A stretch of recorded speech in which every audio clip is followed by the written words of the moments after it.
The moment I walked into Romano's Italian villa that October evening, I should have known it would be the last time I'd ever set foot in that restaurant as Marcus Thompson's wife. The hostess smiled warmly and led us to the private dining room where the Thompson family was already gathered, their voices carrying that particular blend of sophistication and judgment that had become all too familiar over the past 4 years. What I didn't realize was that by the end of that night, I'd be banned not just from their precious family restaurant, but from their Thanksgiving table, their Christmas morning, and eventually from their son's life entirely. Before we jump back in, tell us where you're tuning in from, and if this story touches you, make sure you're subscribed, because tomorrow, I've saved something extra special for you. But I'm getting ahead of myself. Let me tell you how a girl from Austin, Texas, who thought she'd found her fairy tale ending, discovered that sometimes the people who should love you the most are the ones capable of the deepest cruelty. My name is Emma Martinez, and I've always been the type of person who believes in the good in people, sometimes to my own detriment.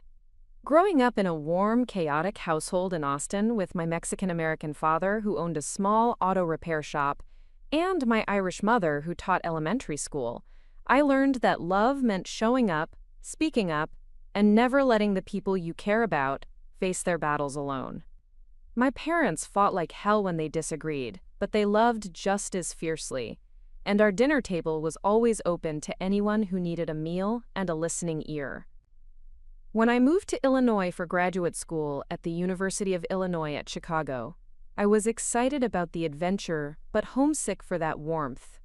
The Midwest felt colder in ways that went beyond the weather, more reserved, more careful with emotions. I threw myself into my marketing studies, determined to build something meaningful, to prove that the scholarship kid from Texas belonged in those gleaming Chicago boardrooms I dreamed of conquering. It was during my second year, at a coffee shop near campus, that I first met Marcus Thompson.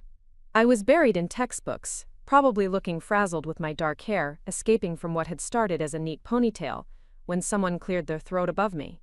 I looked up to find this tall, blonde man in an expensive coat, holding 2 cups of coffee, and wearing the kind of confident smile that suggested he was used to getting what he wanted. "You look like you could use some caffeine," he said, setting one of the cups down near my stack of papers. "I'm Marcus." There was something magnetic about him from that first moment. Maybe it was the way he seemed so sure of himself, so different from the guys I'd dated back home who were still figuring out their majors, let alone their futures. Marcus was in his final year of law school, already had a position lined up at a prestigious Chicago firm, and when he talked about his plans, you could see the roadmap of success laid out clearly in his mind. Our courtship felt like something out of a movie. He'd pick me up in his sleek black BMW and take me to restaurants I'd only read about in magazines, places where the waitstaff knew the vintage of every wine and the chef's specialties by heart. He introduced me to theater, to art galleries, to a world of culture and sophistication that felt both thrilling and slightly intimidating. When he brought me flowers, they weren't gas station bouquets but elegant arrangements that probably cost more than my weekly grocery budget. The first time he mentioned his family, it was with the kind of casual pride that spoke to a lifetime of privilege. The Thompsons owned a successful medical equipment company that had been in the family for 3 generations. They lived in Wheaton, in one of those stately colonial homes that appeared in magazines about Chicago's most prestigious suburbs. They were members of the country club, had season tickets to the symphony, and maintained the kind of social connections that opened doors before you even knocked. "They're going to love you," Marcus assured me as we drove out to meet them for the first time. It was a crisp fall afternoon, and I'd spent an hour choosing my outfit, settling on a navy dress that I hoped struck the right balance between respectful and stylish. "Mom's been asking about you constantly since I told her I was seeing someone special." The Thompson house was exactly what I'd imagined, all brick and ivy and manicured landscaping. Carol Thompson answered the door wearing pearls and the kind of smile that didn't quite reach her eyes. She was elegant in that understated way that spoke to old money, her blonde hair perfectly styled, her handshake firm but brief.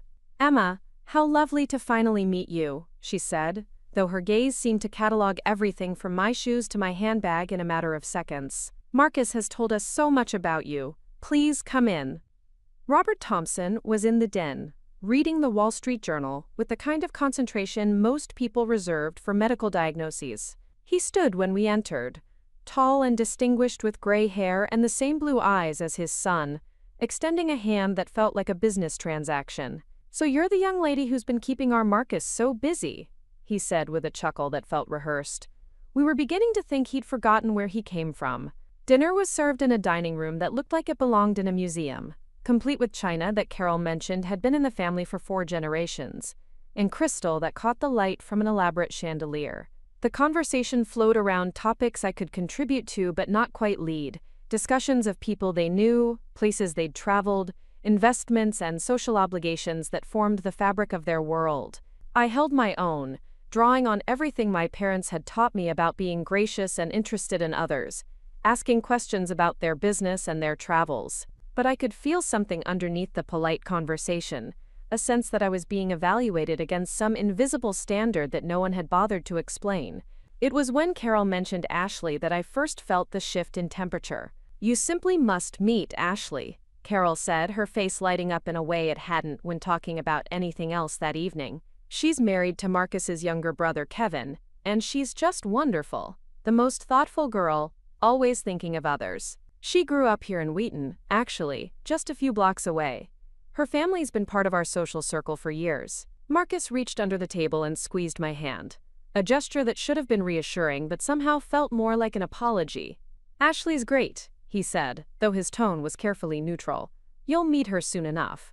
But it was Robert who really drove the point home. "She fits right in," he said, with a meaningful look at Carol. "Understands the way things are done around here. Beautiful girl, and those children of hers are just delightful. She's been such a blessing to this family." I smiled and nodded, and made appropriate noises, but something cold settled in my stomach. The way they talked about Ashley, this perfect daughter-in-law I hadn't even met yet, felt like a comparison I was already losing. The evening continued pleasantly enough on the surface, but I left feeling like I'd failed a test I didn't know I was taking. In the car on the way back to my apartment, Marcus was unusually quiet. "They liked you," he said finally, but it sounded more like he was trying to convince himself than reassure me. "Did they?" I asked, keeping my voice light. "Because it felt like they spent the whole evening talking about how perfect Ashley is." Marcus sighed, running a hand through his hair. She's been part of the family for 5 years now. Mom and Dad are very fond of her. But that doesn't mean anything about how they feel about you." But I knew better. I'd grown up watching my parents read between the lines of social situations, understanding the politics of small business in a town where reputation mattered. I recognized the signs of being measured against someone else and coming up short. I met Ashley 3 weeks later at Marcus's birthday dinner, and she was everything the Thompsons had said and more. Petite and blonde with the kind of effortless style that suggested personal shoppers and expensive salons. She walked into Romano's Italian villa like she owned the place. Which, in a way, she did. The staff greeted her by name, the manager personally ensured our table was perfect, and even the sommelier came over to discuss wine pairings for our meal. "Emma!" she exclaimed when Marcus introduced us, pulling me into an enthusiastic hug that felt genuine enough to make me question my own paranoia. "I've been dying to meet you. Marcus hasn't stopped talking about how brilliant you are." She was charming and engaging, asking thoughtful questions about my studies and my plans after graduation. She remembered details Marcus had told her about my family and expressed genuine interest in visiting Austin someday. When her children, 6-year-old Lily and 4-year-old Noah, joined us for dessert, she managed them with the kind of patient grace that made parenting look effortless. But I noticed other things too. The way Carol's entire demeanor changed when Ashley arrived, becoming warmer and more animated than I'd ever seen her. The way Robert immediately started asking Ashley about her opinions on everything from the restaurant's new menu to local politics. The way the conversation naturally centered around her and her family, as if the rest of us were supporting players in her show. Ashley organized the most wonderful charity fundraiser for the Children's Hospital last month. Carol gushed over our tiramisu. Raised over $50,000 in one evening. She has such a gift for bringing people together. "It was really a team effort," Ashley said, with the kind of modest smile that somehow made her seem even more perfect. I couldn't have done it without all the amazing volunteers, and Kevin was such a support, handling all the logistics while I focused on the program. Kevin, Marcus's younger brother, beamed at his wife with obvious adoration. Where Marcus was serious and driven, Kevin was easygoing and charming, the kind of person who made everyone around him feel comfortable. It was clear that he worshipped Ashley, and equally clear that his parents approved wholeheartedly of his choice. "We're so lucky to have Ashley in the family," Robert said, raising his wine glass in a small toast. "She's made Kevin so happy, and those grandchildren of ours are just the light of our lives." I caught Marcus's eye across the table and saw something I didn't like. Not jealousy exactly, but a kind of resigned acceptance that this was how things were in his family. Ashley was the golden daughter-in-law, the standard by which all others would be measured, and there was nothing anyone could do to change that dynamic. As the months passed and Marcus and I grew more serious, I found myself constantly in Ashley's shadow. Every family gathering felt like a performance where I was always one step behind, 1 degree less polished, one connection short of truly belonging. When we announced our engagement at Christmas dinner, the response was enthusiasm that felt just slightly forced. "Congratulations," that came with subtle suggestions about wedding planners Ashley recommended and venues where the family had connections. "Ashley planned the most beautiful wedding," Carol said as we looked through photo albums later that evening. "Everything was just perfect. She has such exquisite taste." The photos were indeed stunning. Ashley looked radiant in a designer gown that probably cost more than my first car, surrounded by hundreds of guests in a venue that looked like something from a fairy tale. The reception was at Romano's Italian villa, naturally, with custom menus and flowers that must have required a small army of florists. "We'd love to help with your planning," Carol continued, though her tone suggested that help came with very specific expectations. "I'm sure Ashley would be happy to introduce you to her vendors. She knows all." Preparing and narrating this story took us a lot of time, so if you are enjoying it, subscribe to our channel. It means a lot to us. Now back to the story. The best people. Planning our wedding became an exercise in diplomatic navigation. Every suggestion I made was met with gentle redirections toward Ashley's preferences, Ashley's vendors, Ashley's vision of what a Thompson family wedding should look like. When I wanted a mariachi band to honor my heritage, Carol worried it might be too ethnic for their guests. When I suggested a more casual venue that reflected Marcus's and my style, Robert questioned whether it would photograph well for the society pages. Marcus tried to be supportive, but I could see him struggling between his desire to make me happy and his ingrained need to keep family peace. He'd grown up in a world where certain expectations were simply understood, where maintaining appearances and family harmony mattered more than individual preferences. "We could compromise," he'd say after particularly tense planning sessions.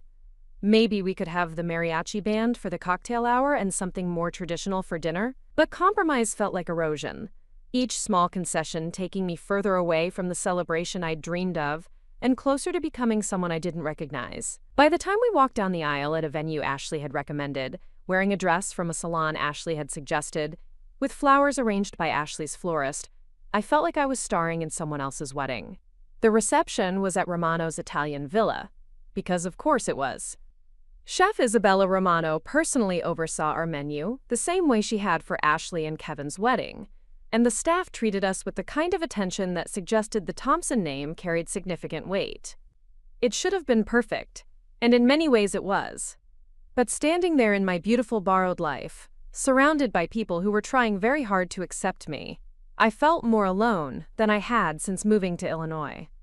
The first year of marriage was a careful dance of trying to find my place in Marcus's world while maintaining some sense of who I was.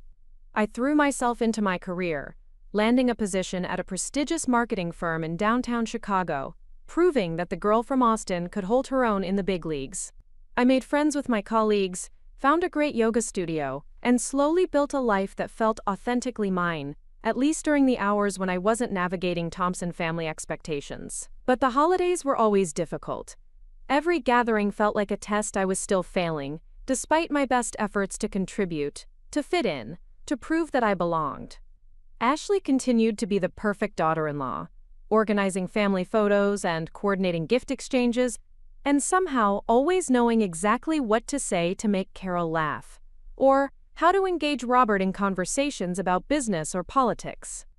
Thanksgiving was particularly challenging because it represented everything the Thompson family valued: tradition, elegance, and the kind of seamless entertaining that required both significant resources and generational knowledge. The feast was always held at the family home, with Carol orchestrating a meal that could have graced the pages of a lifestyle magazine. But the preparation began weeks earlier, with shopping trips to specialty stores Ashley knew about, and conversations about family recipes that had been passed down through generations I wasn't part of. I tried to contribute, offering to bring dishes from my family's tradition or to help with the cooking, but my suggestions were met with polite resistance. Carol had her system, Ashley understood the timing, and adding new elements might disrupt the careful choreography they'd perfected over years of practice. "That's so sweet of you to offer," Carol would say with a smile that managed to be both grateful and dismissive. "But Ashley and I have everything under control. Why don't you just relax and enjoy yourself?" So I became a guest at celebrations that should have felt like family gatherings, watching from the sidelines as Ashley effortlessly managed multiple conversations while keeping an eye on her children, and somehow still looking perfectly put together.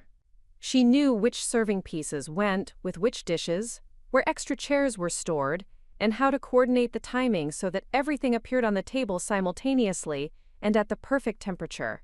The second Thanksgiving was when I first tried to assert myself more actively. I'd spent weeks researching traditional Thompson family recipes, practicing techniques, and planning contributions that would complement rather than compete with the established menu. I wanted to prove that I could be part of the tradition, that I understood and respected what mattered to this family I'd married into. "I thought I'd make my grandmother's stuffing this year," I announced during the planning call Carol organized every October. "It's a family recipe that's been passed down for generations, and I think it would be a lovely addition to the meal." The silence on the other end of the phone lasted long enough to make me wonder if the call had dropped. "That's very thoughtful," Carol said carefully. "But we already have our stuffing recipe planned. It's been part of our Thanksgiving for 23 years. Ashley's actually making it this year, since she's mastered the technique." "I could make both," I suggested, though I was already feeling the familiar weight of rejection settling in my chest. "Variety is always nice." "Oh, honey," Carol's laugh had an edge to it that made my skin prickle. "Two stuffings would just confuse people. And frankly, Ashley's version is absolutely perfect. I'm sure your grandmother's recipe is lovely for your family's gatherings, but we like to maintain our traditions here." I hung up that day feeling like I'd been slapped. It wasn't just about the stuffing, of course. It was about the message underneath her words. That my family's traditions weren't sophisticated enough for the Thompson table. That my contributions weren't welcome in their carefully curated world. That no matter how hard I tried, I would always be an outsider looking in. Marcus found me crying in our kitchen that evening, and when I tried to explain what had happened, his response was the kind of well-meaning dismissal that somehow hurt worse than his mother's rejection. "Mom doesn't mean anything by it," he said, pulling me into a hug that felt more obligatory than comforting. "She's just particular about holidays. And honestly, Ashley has been helping with Thanksgiving for years now. It's become their thing." "Their thing," I repeated, pulling back to look at him. "What about me? When do I get to have a thing with your family?" Marcus sighed, running his hands through his hair, and the gesture I'd learned meant he was feeling pressured from multiple directions. "You do have things with them. They include you in everything." "They include me the way they'd include a nice house guest," I said, surprised by the bitterness in my own voice. Politely and carefully, and with the clear understanding that I'm temporary. "That's not fair, Emma. You're being overly sensitive." Those words hung in the air between us like a challenge. Overly sensitive. It was the same phrase his mother used when I tried to address the subtle ways I was being excluded.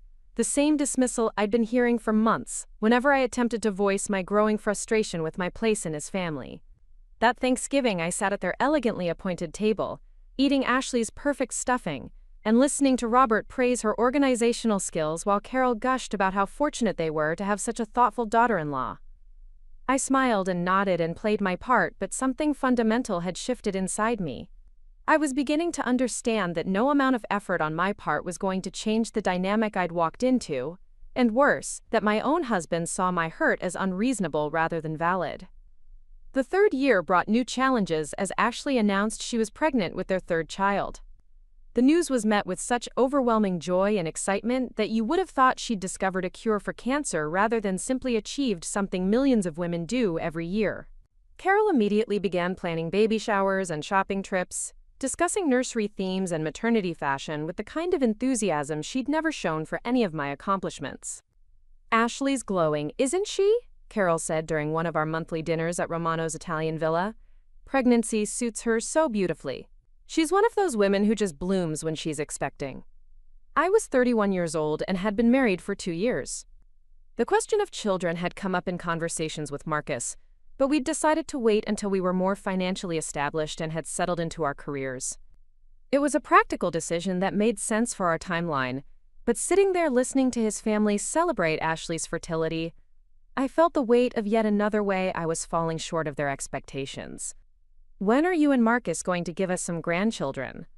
Robert asked, with the kind of joking tone that wasn't really joking at all. "Ashley and Kevin are doing their part to carry on the family name. We're hoping you'll join them soon." Marcus shifted uncomfortably beside me, and I felt the familiar flash of anger that he never defended me in these moments. "We're still settling into our careers," I said evenly. "We want to be ready to give our children the attention they deserve." "Oh, but you're never really ready," Carol laughed, reaching over to pat Ashley's hand. "Are you, dear? Sometimes you just have to take the leap. And Ashley's such a natural mother, she makes it look so effortless." Ashley smiled modestly, one hand resting on her still flat stomach. "Every child is different," she said diplomatically. "But we've been so blessed with Lily and Noah. This little one will just complete our family perfectly." The conversation continued around children and parenting and the joys of expanding families, with Ashley positioned as the expert and me relegated to the role of student who hadn't yet learned her first lesson. I found myself studying her across the table, trying to understand what it was about her that inspired such devotion from Marcus's family. She was beautiful, certainly, and charming and accomplished in all the ways that mattered to people like the Thompsons. But there was something else, some quality I couldn't quite name that made her seem to fit so perfectly into their world. It was Maya, my best friend from work, who finally helped me put words to what I was experiencing. "It sounds like she's not trying to fit in," Maya said over drinks one evening after I'd spent an hour venting about the latest family gathering. "She already belongs. She grew up in their world, speaks their language, knows their rules instinctively. You're playing a game where she already knows the strategy and you're still learning the board." Maya was right, of course. Ashley hadn't had to prove herself worthy of the Thompson family's acceptance, because she'd been pre-approved by virtue of her background, her breeding, her innate understanding of their social expectations. I, on the other hand, was constantly auditioning for a role that might never be truly mine, no matter how well I performed. The realization should have been liberating, but instead it filled me with a deep sadness that I tried to hide from Marcus, and even from myself. I'd fallen in love with him believing that love would be enough to bridge any differences, that his family would eventually see my worth and embrace me fully. Instead, I was learning that some doors remained locked no matter how hard you knocked, and that the person holding the key might not even realize you were standing outside. As Ashley's pregnancy progressed, she became even more central to family gatherings. Every conversation revolved around her needs, her comfort, her preparations for the new baby. Carol organized shopping expeditions for maternity clothes and nursery furniture, while Robert made jokes about needing to expand his life insurance to cover another grandchild. Even Marcus, who had never shown particular interest in children, seemed fascinated by Ashley's pregnancy, asking thoughtful questions about her symptoms and offering to help with anything she needed. I watched it all from my position on the outside, smiling and nodding and making appropriate comments while something inside me grew colder and more distant with each passing month. The worst part wasn't their excitement about the new baby, which was natural and understandable. It was the way Ashley's pregnancy seemed to highlight everything I wasn't providing to this family, every way I was disappointing them simply by existing as myself. rather than transforming into the daughter-in-law they really wanted. The breaking point came at Ashley's baby shower, an elaborate affair held at the country club with more guests than my wedding had hosted. I'd spent weeks selecting the perfect gift, something meaningful and expensive enough to demonstrate my investment in welcoming this new family member. But when Ashley opened my carefully chosen present, a beautiful handcrafted mobile I'd commissioned from a local artist, her response was polite appreciation that somehow felt more insulting than outright criticism would have been. "How unique," she said with a smile that didn't reach her eyes. "It's very artistic." Carol leaned over to examine the mobile more closely, and I could see her struggling to find something positive to say. "It's certainly creative," she managed finally, "very different from what we usually see." Meanwhile, Ashley's reaction to Carol's gift, an heirloom christening gown that had been worn by generations of Thompson children, was tears of genuine joy and gratitude. She held the delicate fabric like it was made of spun gold, thanking Carol repeatedly for entrusting her with such a precious family treasure. "I can't wait for the baby to wear this," Ashley said, her voice thick with emotion. "To be part of that tradition." I sat there watching this exchange and felt something break inside me. It wasn't jealousy exactly, though there was certainly an element of that. It was the recognition that no matter what I did, no matter how hard I tried, I would never be the daughter-in-law who received family heirlooms and tears of gratitude. I would always be the one whose gifts were appreciated politely and set aside, whose contributions were acknowledged but not treasured. That evening, driving home from the shower with Marcus, I finally said what I'd been thinking for months. "Your family doesn't like me." Marcus glanced over at me, his expression carefully neutral in the way that meant he'd been expecting this conversation. "That's not true, Emma. They've always been welcoming to you." "Welcoming isn't the same as accepting," I said quietly. "And it's certainly not the same as loving." "They love you," Marcus said, but his tone lacked conviction. "It just takes them time to warm up to new people. They've known Ashley for years before she married Kevin." "It's been 3 years, Marcus. How much more time do they need?" He was quiet for a long moment, and I could see him weighing his words carefully. "My family has certain expectations. They've always been that way. It doesn't mean they don't care about you." "What kind of expectations?" I pressed, though I wasn't sure I wanted to hear the answer. Marcus sighed, gripping the steering wheel tighter. "They like things done a certain way. They value tradition, continuity." Ashley understands that instinctively because she grew up in a similar environment. And I didn't. "No," he said simply, "you didn't." The honesty was somehow both brutal and refreshing. Finally, someone was acknowledging what I'd been feeling for years rather than telling me I was imagining things or being too sensitive. But it also raised questions I wasn't sure I was ready to confront. "Did you know it would be like this when you married me?" I asked. Another long pause. "I hoped it would get easier." "That's not an answer." Marcus pulled into our driveway and turned off the engine, but neither of us moved to get out of the car. The silence stretched between us, filled with all the things we'd been avoiding saying for months. "I knew they might have some adjustments to make," he said finally. "But I thought that once they got to know you, once they saw how much I love you, it wouldn't matter." "But it does matter." "Yes," he said quietly, "it does." That night, I lay awake, staring at the ceiling, trying to process what felt like the end of something important. Not my marriage necessarily, but certainly my illusions about what that marriage could become. I'd spent 3 years trying to win over people who had never intended to be won, fighting for acceptance from people who had already decided I didn't belong. The question now was what I was going to do with that knowledge. Ashley's third child, a boy they named James, was born on a cold February morning, and the family's celebration was everything I'd expected and dreaded. Carol spent the day at the hospital, taking photos and cooing over her newest grandchild, while Robert handed out cigars at his office and called everyone he knew to share the good news. Marcus and I visited that evening, bringing flowers and a gift card to Ashley's favorite baby boutique. "Isn't he perfect?" Carol gushed as she held the tiny bundle. "He looks just like Kevin did at this age. The Thompson genes are strong in this one." Ashley looked radiant. Despite having given birth less than 12 hours earlier, her hair somehow still perfectly styled and her makeup subtly applied. She accepted congratulations and gifts with gracious appreciation, playing the role of glowing new mother as if she'd been born to it. 3 children, Robert said with obvious pride. Ashley's quite the mother. This family is truly blessed. I held baby James for the requisite amount of time, making appropriate noises about his tiny fingers and perfect features, but my heart wasn't in the performance. All I could think about was the conversation Marcus and I had been avoiding for weeks, the one about our own family planning and when we might be ready to give his parents the grandchildren they were obviously hoping for. The pressure had been building steadily since James's birth. Every family gathering included subtle hints about our timeline, gentle jokes about being next in line, and increasingly direct questions about our intentions. Carol had started forwarding me articles about fertility and age, while Robert made comments about the tax benefits of having dependents. "You don't want to wait too long," Carol said during one particularly uncomfortable dinner. "The biological clock is real, and it gets harder as you get older." Ashley was smart to start young. I was 32, hardly ancient by modern standards. But in the Thompson family's traditional worldview, I was already approaching dangerous territory.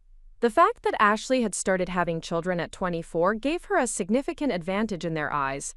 One more way, she was the perfect daughter-in-law, while I was the one who couldn't quite measure up. Marcus and I had been trying for 6 months without success, though we hadn't shared that information with his family. Every month brought disappointment and growing anxiety, along with well-meaning advice from Carol about relaxation techniques and old wives' tales about conception. The pressure from his family only added to the stress we were already feeling about our apparent fertility challenges. "Maybe we should see a doctor," I suggested after another negative pregnancy test, just to make sure everything's okay. Marcus nodded, though I could see the worry in his eyes. "Yeah, that's probably a good idea. It's still early, but it wouldn't hurt to check." The fertility specialist was kind but thorough, ordering a battery of tests that revealed what we'd been dreading. I had endometriosis, a condition that could make conception significantly more difficult. It wasn't impossible, the doctor assured us, but it would likely require medical intervention and might take considerably longer than we'd hoped. "The good news is that there are many treatment options available," Dr. Williams explained during our follow-up appointment. "With proper management, many women with endometriosis go on to have successful pregnancies. But the treatment would be expensive, invasive, and emotionally draining, with no guarantees of success." As we drove home from the appointment, both of us lost in our own thoughts, I couldn't help but think about how easily pregnancy had come to Ashley, how she seemed to conceive almost effortlessly while I was learning about hormone treatments and surgical procedures. "We don't have to tell them anything yet," Marcus said as we pulled into our driveway. "Not until we're ready." But keeping the secret felt like carrying a weight that grew heavier with every family gathering. Every comment about our timeline, every joke about being next, every comparison to Ashley's fertility felt like a reminder of my body's betrayal. I found myself withdrawing from family events, making excuses to avoid the conversations that inevitably turned to children and grandchildren, and the joys of expanding families. It was during one of these tense family dinners, while Ashley was describing James's latest developmental milestones and Carol was gushing about what wonderful grandchildren they were raising, that I finally reached my breaking point. "When are you two going to catch up?" Robert asked with his usual joking tone that wasn't really joking. "Ashley and Kevin are doing their part to populate the next generation. We're still waiting for you and Marcus to contribute." I felt something snap inside me, a combination of months of disappointment and years of feeling inadequate finally boiling over into something I couldn't contain. "Maybe we don't want children," I said, my voice sharper than I'd intended. "Maybe we're perfectly happy with our life the way it is." The silence that followed was deafening. Carol's fork froze halfway to her mouth, while Robert stared at me like I'd just announced my intention to join a cult. Even Ashley looked shocked, her perfect composure cracking for just a moment. "You don't mean that," Carol said finally, her voice carefully controlled. "Every woman wants children eventually. It's natural." "What's natural is different for everyone," I replied, though my heart was pounding so hard I was sure everyone could hear it. "Not every woman has to follow the same path." Marcus reached under the table and squeezed my hand, a warning that I was treading into dangerous territory. But I was tired of being warned off, tired of walking on eggshells around people who seemed determined to find fault with everything I did or didn't do. Well, Robert cleared his throat, clearly uncomfortable with the direction the conversation had taken. I'm sure you'll change your mind when the time is right. Most young couples go through this phase. This isn't a phase, I said, though I knew I was lying. This is a choice. Ashley leaned forward slightly, her expression sympathetic in a way that somehow made everything worse. It's such a personal decision, she said gently. But I can't imagine my life without my children. They bring such joy and purpose to everything. The implication was clear, that my life lacked joy and purpose without children, that I was somehow incomplete or unfulfilled in ways I was too naive to understand. It was the same subtle condescension I'd been receiving for years, wrapped in concern and delivered with a smile. I'm sure they do, I said evenly. For you. The evening limped along after that, everyone carefully avoiding the topic of children while the tension hung in the air like a storm cloud. Marcus and I left early, claiming work obligations, and drove home in silence that felt heavier than any argument we'd ever had. You can't say things like that, Marcus said finally as we were getting ready for bed. You know how important family is to them. What about how important honesty is to me? I shot back. I'm tired of pretending to be someone I'm not, just to keep your family comfortable. You weren't being honest, Marcus pointed out. You were being provocative. There's a difference. He was right, of course. I did want children, desperately, and the fertility issues we were facing made his family's pressure even more painful to endure. But I was so tired of being the one who always had to bend, always had to accommodate, always had to smile and nod, while being found wanting in yet another area of my life. Your family doesn't respect me, I said, sitting on the edge of our bed with my back to him. They never have, and they never will. And the worst part is that you don't seem to care. That's not true, Marcus said, but his denial lacked conviction. They're just traditional. They have certain expectations. Their expectations don't include me, I said quietly. And apparently neither do yours. That night marked a turning point in our marriage. Though neither of us recognized it at the time, something had shifted between us, a crack in the foundation that would only grow wider with time.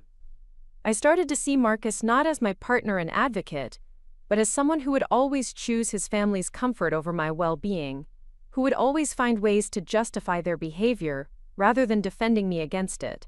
The distance between us grew slowly but steadily over the following months. We went through the motions of fertility treatments, attending appointments and following protocols. But the joy and excitement that should have accompanied our efforts to start a family was overshadowed by the weight of his family's expectations and my growing resentment of their judgment.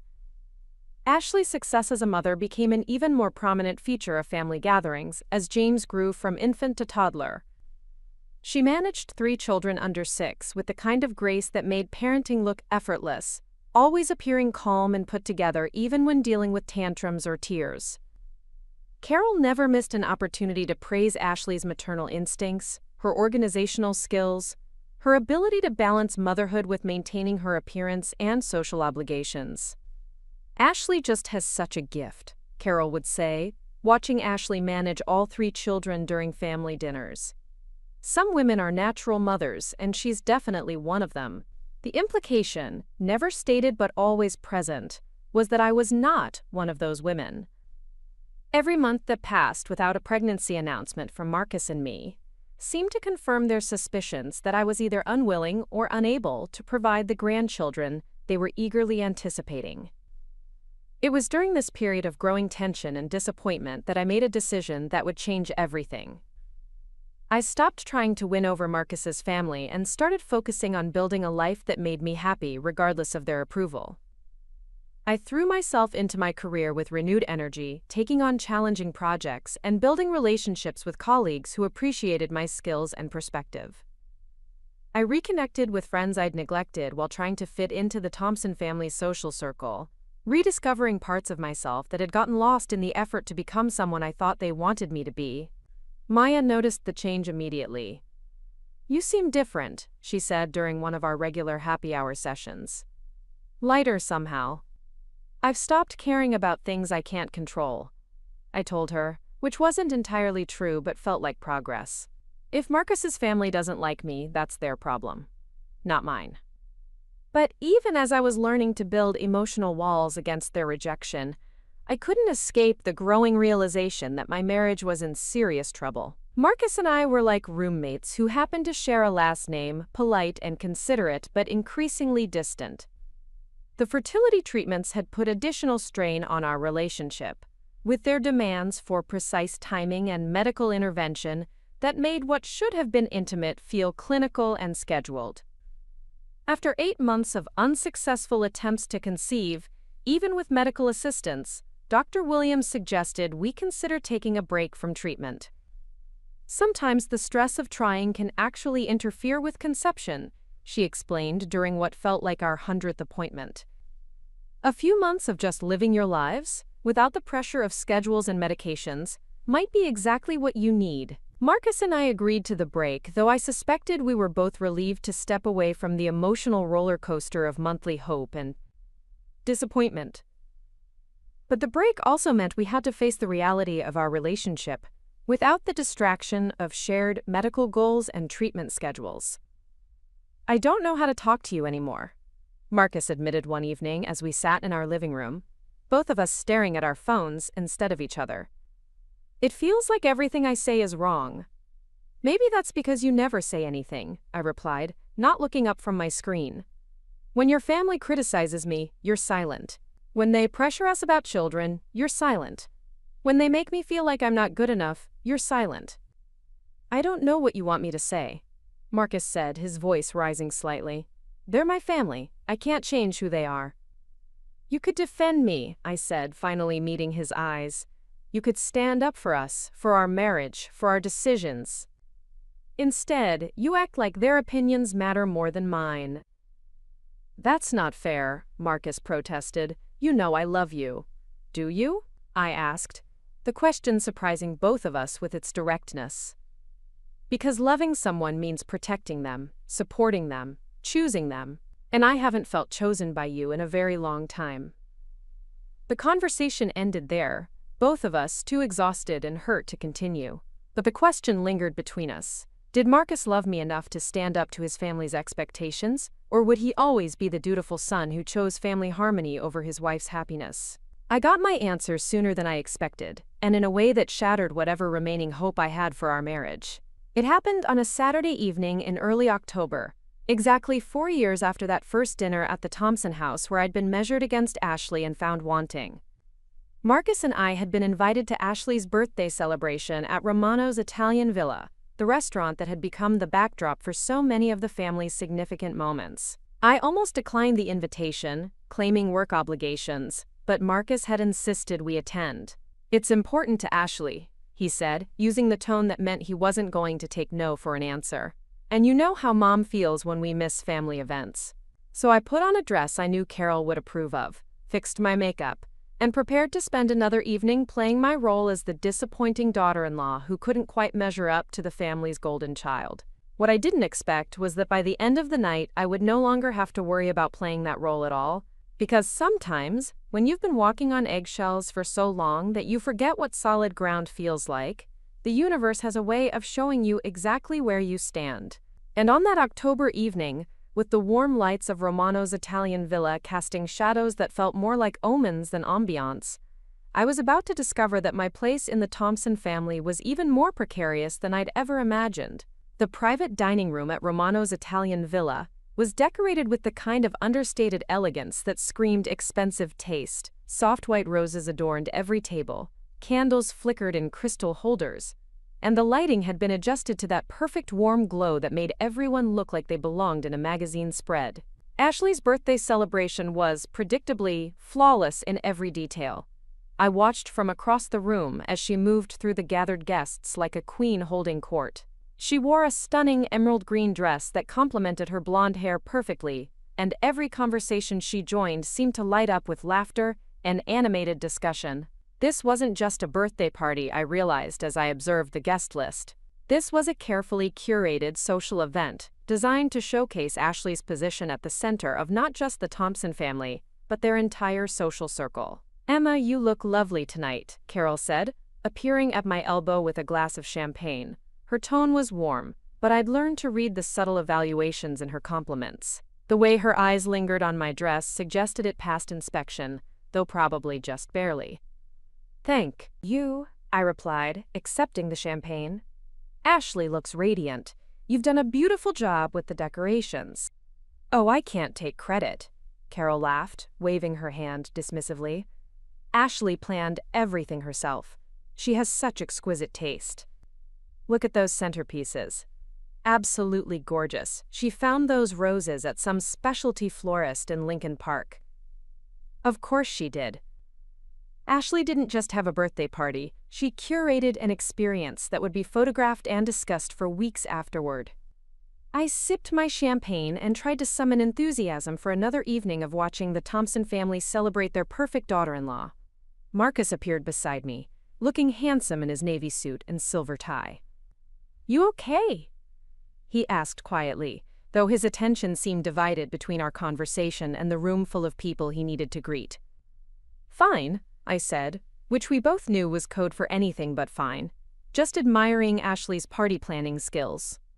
Marcus followed my gaze to where Ashley was laughing with a group of women from the country club, her hand resting protectively on James's back as he slept against her shoulder. Even with a sleeping baby, she managed to look effortlessly elegant. "She does throw a good party," Marcus agreed, though something in his tone made me look at him more closely. There was an admiration there that went beyond polite family obligation, and for a moment I felt a chill that had nothing to do with the restaurant's air conditioning.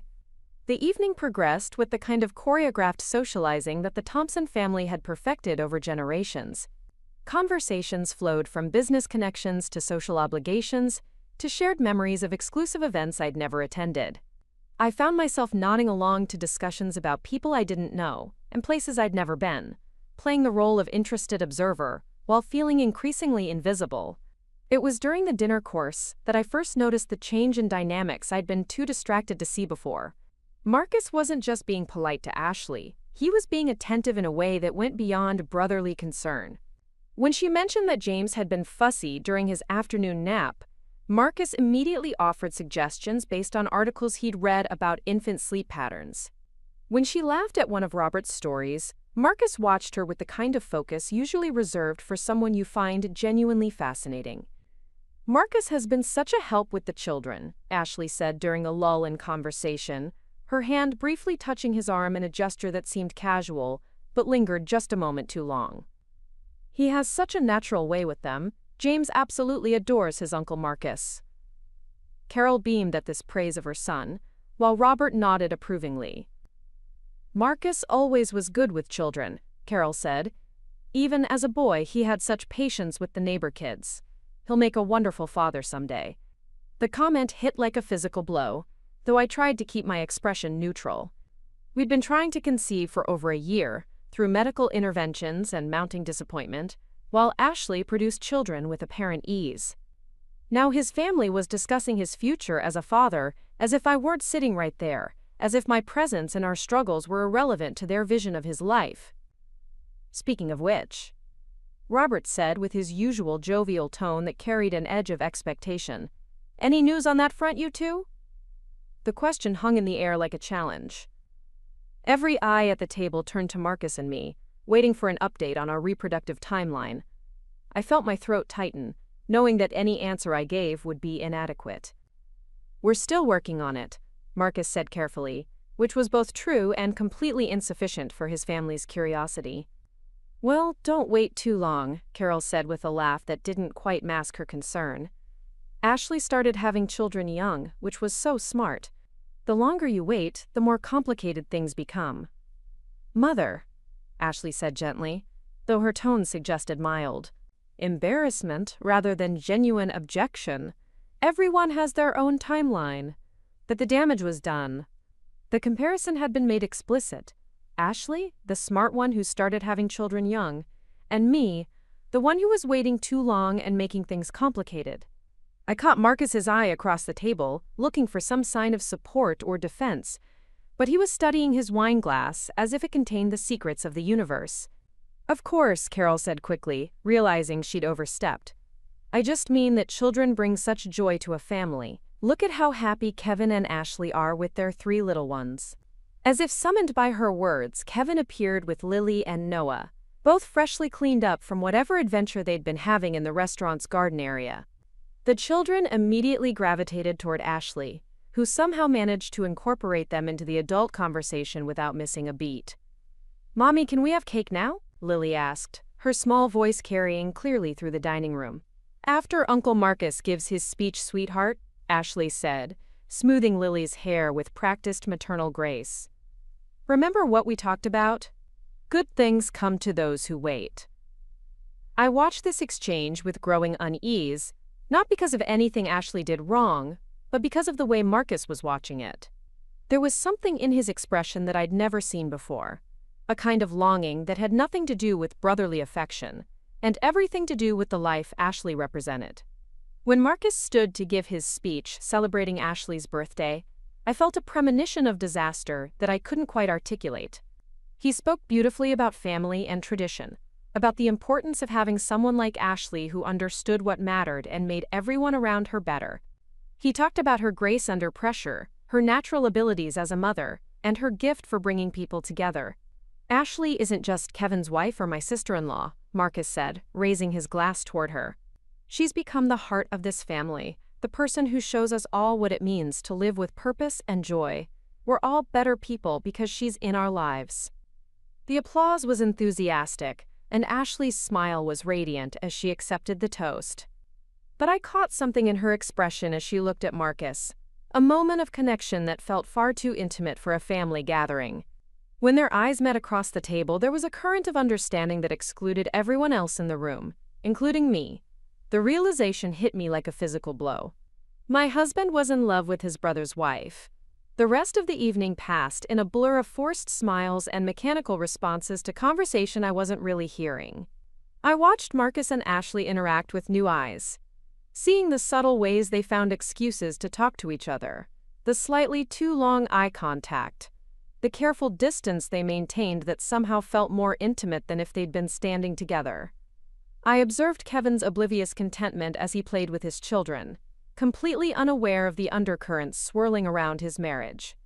When we finally said our goodbyes and walked to the car, I felt like I was moving through water, everything distant and muffled except for the sharp clarity of my growing certainty. Marcus was quiet during the drive home, but it wasn't the comfortable silence of a couple who'd enjoyed an evening together. It was the weighted quiet of someone lost in thoughts they couldn't share. "Nice party," I said finally, testing the waters. "Yeah," Marcus replied, his voice distracted. "Ashley really outdid herself." "She always does." Marcus glanced at me, perhaps hearing something in my tone that made him wary. "What's that supposed to mean?" "Nothing," I said, though we both knew it meant everything. "She's perfect, just like your family always says." "Emma, don't start." "Start what?" I asked, though I could feel the anger building in my chest like pressure in a kettle. "Pointing out the obvious? Your family worships her, Marcus. And apparently, so do you. That's ridiculous," Marcus said. But his denial lacked conviction. "She's family." "Family," I repeated, testing the word. "Is that what you call the way you look at her?" Marcus pulled into our driveway and turned off the engine, but neither of us moved to get out of the car. The silence stretched between us, filled with accusations I wasn't ready to make and denials he wasn't ready to offer. "I don't know what you think you saw," Marcus said finally, his voice carefully controlled. "I saw my husband giving a speech about another woman that sounded more like a love letter than a birthday toast," I said, surprised by how steady my voice remained. "I saw you watching her like she hung the moon. I saw you two having some kind of moment that had nothing to do with family and everything to do with feelings you shouldn't be having." "You're being paranoid," Marcus said, but he wouldn't meet my eyes. "Am I asked. "Because right now, you're sitting in our driveway defending your feelings for your brother's wife, instead of reassuring your own wife that I'm imagining things." Marcus finally looked at me, and in his expression I saw confirmation of everything I'd feared. He didn't deny the feelings. didn't protest his innocence, didn't fight for our marriage. He just looked tired, like a man who'd been carrying a secret that had finally become too heavy to bear. "It's not what you think," he said quietly. "Then tell me what it is," I challenged him. "Tell me what I should think about my husband being in love with someone else." "I'm not in love with her," Marcus said, but even he seemed to realize how unconvincing that sounded. "You're a terrible liar," I said, getting out of the car before I said something I couldn't take back. That night, I lay awake, staring at the ceiling, while Marcus slept beside me, or pretended to sleep. I replayed every interaction I'd witnessed, every look and gesture and moment of connection between my husband and Ashley. How long had this been going on? How had I been so blind to what was happening right in front of me? More importantly, what was I going to do about it? The answer came to me slowly over the following weeks as I watched Marcus and Ashley interact at family gatherings with new understanding. They were careful, I had to give them credit for that. Nothing they did could be called inappropriate by outside observers. But once you knew what to look for, the signs were everywhere. The way Marcus always offered to help Ashley with the children, the way Ashley always seemed to need his particular brand of assistance, the way they found excuses to have private conversations about child development or family logistics. It was Maya who finally forced me to confront what I was seeing. "You look like hell," she said during one of our weekly happy hours, studying my face with the kind of blunt assessment that only best friends can get away with. "What's going on?" I told her everything. The birthday party, the speech, the growing certainty that my marriage was built on a foundation that had been crumbling for months without my knowledge. Maya listened without interruption, occasionally wincing at particularly painful details. "So what are you going to do?" she asked when I finished. "I don't know," I admitted. Part of me wants to confront him, force him to admit what's happening. But another part of me is terrified of what he might say. "Emma," Maya said gently, "you can't live in limbo forever. You deserve to know where you stand." "Do I?" I asked. "Because right now, I have a husband who pays the bills, and shows up to social events, and sleeps in my bed every night. If I force this conversation, I might end up with nothing." "You might end up with nothing anyway," Maya pointed out. "At least if you confront it, you'll have the truth." But I wasn't ready for the truth, not yet. Instead, I found myself becoming a detective in my own life, looking for evidence of the affair I was increasingly certain was happening. I checked Marcus's phone when he was in the shower, searched his email when he left his laptop open, and found nothing. Whatever was happening between him and Ashley, they were smart enough not to leave a digital trail. The real evidence was in the small changes noticed in Marcus himself. He started working late more often, claiming depositions and client meetings that seemed to multiply as the weeks passed. He became more critical of me in subtle ways, pointing out when I was tired or stressed or less than perfectly put together. He grew impatient with my questions about his day and distant during conversations about our future. Most telling of all, he stopped trying to defend his family's treatment of me. When Carol made one of her pointed comments about my career priorities or my failure to produce grandchildren, Marcus no longer offered even token support. He just sat there, letting the criticism wash over me as if I deserved it. The breaking point came in early November, just 3 weeks before Thanksgiving. We were having dinner at the Thompson house, another of Carol's elaborate Sunday meals designed to showcase the family's togetherness and prosperity. Ashley was there with all 3 children, looking stunning despite having given birth to James less than 10 months earlier. She'd somehow managed to lose all her pregnancy weight while maintaining the kind of glowing health that suggested expensive personal trainers and nutritionists. "Emma, you're looking thin," Carol observed as we sat down to dinner. "Are you eating enough? You need to keep your strength up, especially if you're hoping to get pregnant soon."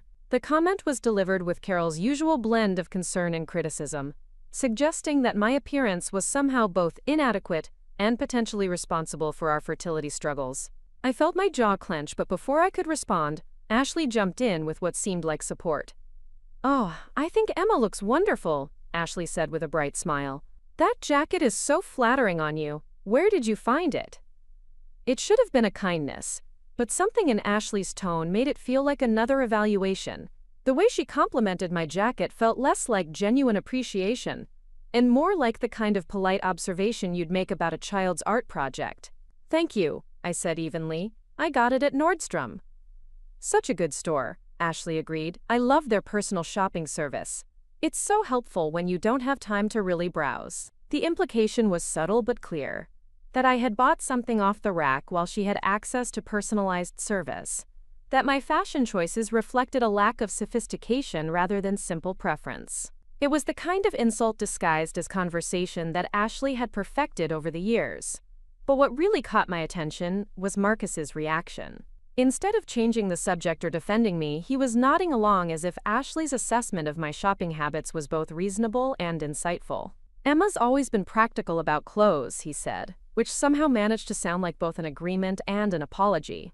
"Practical can be good," Robert said with the tone of someone trying to find something positive to say about a disappointing situation.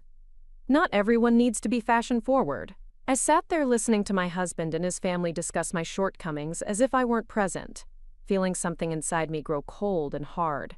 This wasn't just about clothes or shopping or any of the surface-level criticisms they were making. This was about my place in this family, my value as a person, my right to be treated with basic respect. "Excuse me," I said, standing abruptly from the table. "I need some air." I walked out to the back patio, grateful for the November chill that matched my mood. Through the dining room windows, I could see the family continuing their meal, as if nothing had happened. Ashley was cutting food for Lily while simultaneously bouncing James on her lap, the picture of maternal competence. Marcus was deep in conversation with his father about some business matter, apparently unbothered by his wife's departure from the table.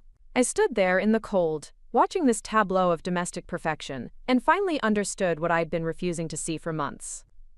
I didn't just not belong in this family, I was actively unwanted.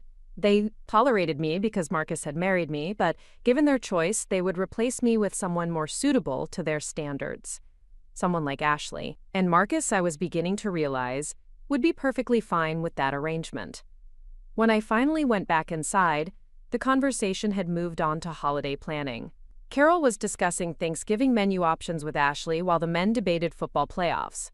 No one acknowledged my return or asked if I was feeling better. It was as if I'd never left at all. "We should do the usual menu," Ashley was saying as I retook my seat. "The traditional dishes are what make it feel like Thanksgiving." Although I was thinking we could add that sweet potato casserole recipe I found in Food and Wine, it got rave reviews. "That sounds perfect," Carol agreed. "You have such good instincts about these things. Emma, you'll help with the preparation, won't you?" The question was phrased as an invitation, but it felt more like an assignment. "Of course," I said, though I wondered what exactly I'd be helping with, given that Ashley seemed to have taken over the planning entirely. "Wonderful," Carol said. "Ashley will coordinate everything. She's become quite the expert at managing our holiday meals."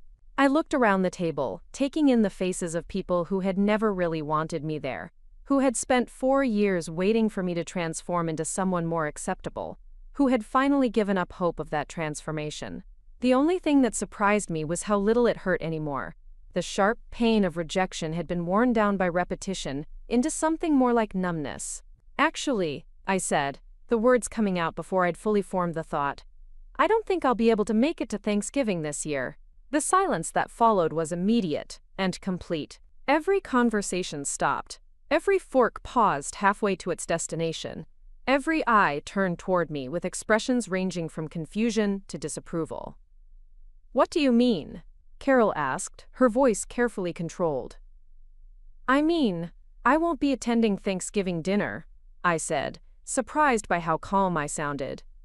"I have other plans." "What other plans?" Marcus asked, his tone suggesting that no plan could possibly be more important than family obligation. "I'm visiting my parents in Texas," I said, which wasn't true but felt like it should be. "I haven't spent a holiday with them since we got married." "But this is family," Robert said, as if that settled the matter. "Thanksgiving is about being with family." "My parents are family too," I pointed out. "And they're getting older. I should spend some time with them while I can." The logic was unassailable, but I could see that logic wasn't really the issue.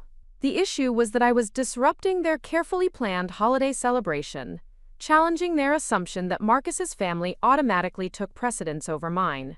"We could visit your parents another time," Marcus said, though his tone suggested he had no intention of making such a visit. "Thanksgiving is important to my family." "And apparently I'm not," I said quietly. "That's not what I said," Marcus protested, but his defense was half-hearted. "It's what you meant," I replied. "Your family is important, their traditions matter, their preferences take priority. Where exactly do I fit into that hierarchy?" Ashley cleared her throat gently, drawing attention back to herself. "Maybe we could work something out," she suggested, with the kind of diplomatic tone that suggested she was trying to solve a minor scheduling conflict. "If Emma needs to visit her parents, perhaps Marcus could join us for Thanksgiving and they could travel to Texas another weekend." The suggestion was presented as a compromise, but it felt more like a solution to a problem no one wanted to acknowledge. If I wasn't going to be present to disrupt their perfect family gathering, then they could simply proceed without me. Marcus could attend their celebration unencumbered by a wife who didn't quite fit their vision of family harmony. "That's not a bad idea," Carol said, warming to the concept. "Marcus shouldn't have to miss Thanksgiving because of travel plans." I looked at my husband, waiting for him to object to the suggestion that we spend our first major holiday apart, waiting for him to insist that we were a unit and would make decisions together. Instead, I saw him considering Ashley's proposal as if it were a reasonable solution to a practical problem. "I suppose that could work," Marcus said slowly. "If Emma really feels like she needs to visit her parents?" The casual way he agreed to spend Thanksgiving without me was like a slap across the face. Not only was he willing to let me go, he seemed relieved by the possibility. The family celebration would be more pleasant without my disruptive presence, more harmonious without someone who didn't understand their traditions and expectations. "Fine," I said, standing from the table again. "That sounds like it would work perfectly for everyone." This time when I left the dining room, I didn't stop at the patio. I walked through the house, collected my purse from the front hall table, and headed for the door. Behind me, I could hear Marcus calling my name, but I didn't turn around. I was done being the inconvenient wife who complicated their perfect family dynamic. If they wanted to celebrate Thanksgiving without me, then that's exactly what they would get. The drive home gave me time to think about what I'd just done and what it meant for my marriage. I'd essentially announced my intention to skip the most important family gathering of the year, openly challenged Marcus's priorities, and walked out of his parents' house in front of the entire family. There would be consequences for this rebellion, I knew, but for the first time in months I felt like I could breathe. Marcus arrived home an hour later, his expression carefully neutral in the way that meant he was furious but trying to control himself. "That was quite a performance," he said, hanging his coat in the front closet with more precision than the task required. "Was it?" I asked from the living room couch where I was pretending to read a magazine. I thought I was just making conversation about holiday plans. "You embarrassed me," Marcus said, joining me in the living room but remaining standing. "My entire family was there, Emma.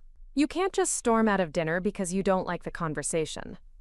"Actually, I can," I said, looking up from my magazine. "I'm an adult woman with agency over my own actions. If I want to leave a situation that's making me uncomfortable, I have every right to do that." "What was making you uncomfortable?" Marcus asked, though his tone suggested he thought I was being overly sensitive. "Your family spent the entire evening criticizing me," I said, setting down the magazine and finally meeting his eyes. "My appearance, my shopping habits, my career priorities, my failure to produce children on their timeline. And you sat there nodding along, like you agreed with every word." "They weren't criticizing you," Marcus protested. "They were making conversation. They were making judgments," I corrected him, "and you were enabling them. When's the last time you defended me, Marcus? When's the last time you told your family that their treatment of me was unacceptable?" Marcus was quiet for a long moment, probably because we both knew the answer was never. He had never once stood up to his family on my behalf, never once made it clear that I was his priority, never once insisted that they treat me with the respect due to his wife. "My family isn't perfect," Marcus said finally, "but they're important to me. I need you to try harder to get along with them." "I need you to try harder to be my husband," I shot back. "Partners defend each other, Marcus. They don't throw each other under the bus to keep peace with Mommy and Daddy. That's not what I'm doing, Marcus said, but his denial sounded hollow even to him. Isn't it? I asked. Because when Ashley suggested that you attend Thanksgiving without me, you agreed immediately. You didn't even hesitate. You were relieved at the idea of celebrating the holiday without your inconvenient wife. I was trying to find a solution that worked for everyone, Marcus said. Everyone except me, I pointed out. The solution that works for me is having my husband choose our marriage over his family's comfort. But apparently, that's not an option you're willing to consider. Marcus ran his hands through his hair, a gesture that used to seem endearing but now just looked like frustration with my unreasonable expectations. What do you want from me, Emma? He asked. Do you want me to cut ties with my family? Do you want me to choose between you and them? I want you to want to choose me, I said quietly. I want you to think that defending your wife is more important than keeping your family happy. I want you to love me enough to stand up for us. I do love you, Marcus said, but it sounded automatic, like a response he'd been trained to give. Do you? I asked. Because love looks different than this, Marcus. Love protects and supports and chooses the beloved over convenience. What you're doing feels more like obligation.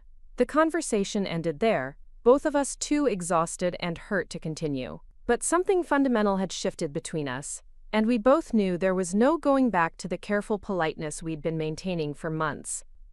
Over the next few days, Marcus made token efforts to repair the damage from our fight. He brought me flowers from the grocery store, suggested we go out for dinner, and even proposed a weekend trip to Wisconsin Dells that we both knew would never happen. But his heart wasn't in the gestures, and mine wasn't in receiving them. Meanwhile, his family's reaction to my Thanksgiving rebellion became clear through a series of increasingly pointed communications. Carol called twice to discuss the importance of family traditions and the hurt feelings my absence would cause. Robert sent a lengthy email about the significance of gratitude and togetherness during the holiday season. Even Kevin reached out, suggesting that family disputes should be resolved privately rather than through dramatic exits from dinner parties. The only person who didn't contact me was Ashley, which somehow felt more ominous than all the others combined. She was too smart to insert herself directly into family drama, but I knew she was watching and calculating, and probably feeling relieved that the problematic sister-in-law was removing herself from their perfect celebration. A week before Thanksgiving, Marcus made one final attempt to convince me to change my mind. It's not too late, he said over breakfast, not looking up from his newspaper. If you want to attend Thanksgiving, I'm sure we could work something out with your parents. The offer was half-hearted, and we both knew it. He was going through the motions of being a considerate husband, while secretly hoping I'd stick to my original plan. I've already made arrangements, I lied. My flight leaves Wednesday morning. Marcus nodded, still not meeting my eyes. Right, well, I guess I'll see you when you get back. I guess you will. But as I watched him fold his newspaper and prepare for another day at the office, I wondered if that was really true. Something was ending between us, and we both knew it. The question was whether either of us cared enough to fight for what was left. The answer, I was beginning to suspect, was no.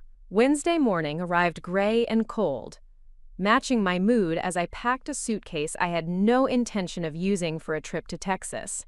The lie about visiting my parents had grown more elaborate over the past week, complete with fake flight confirmations I'd shown Marcus, and detailed stories about my mother's desire to recreate childhood Thanksgiving traditions.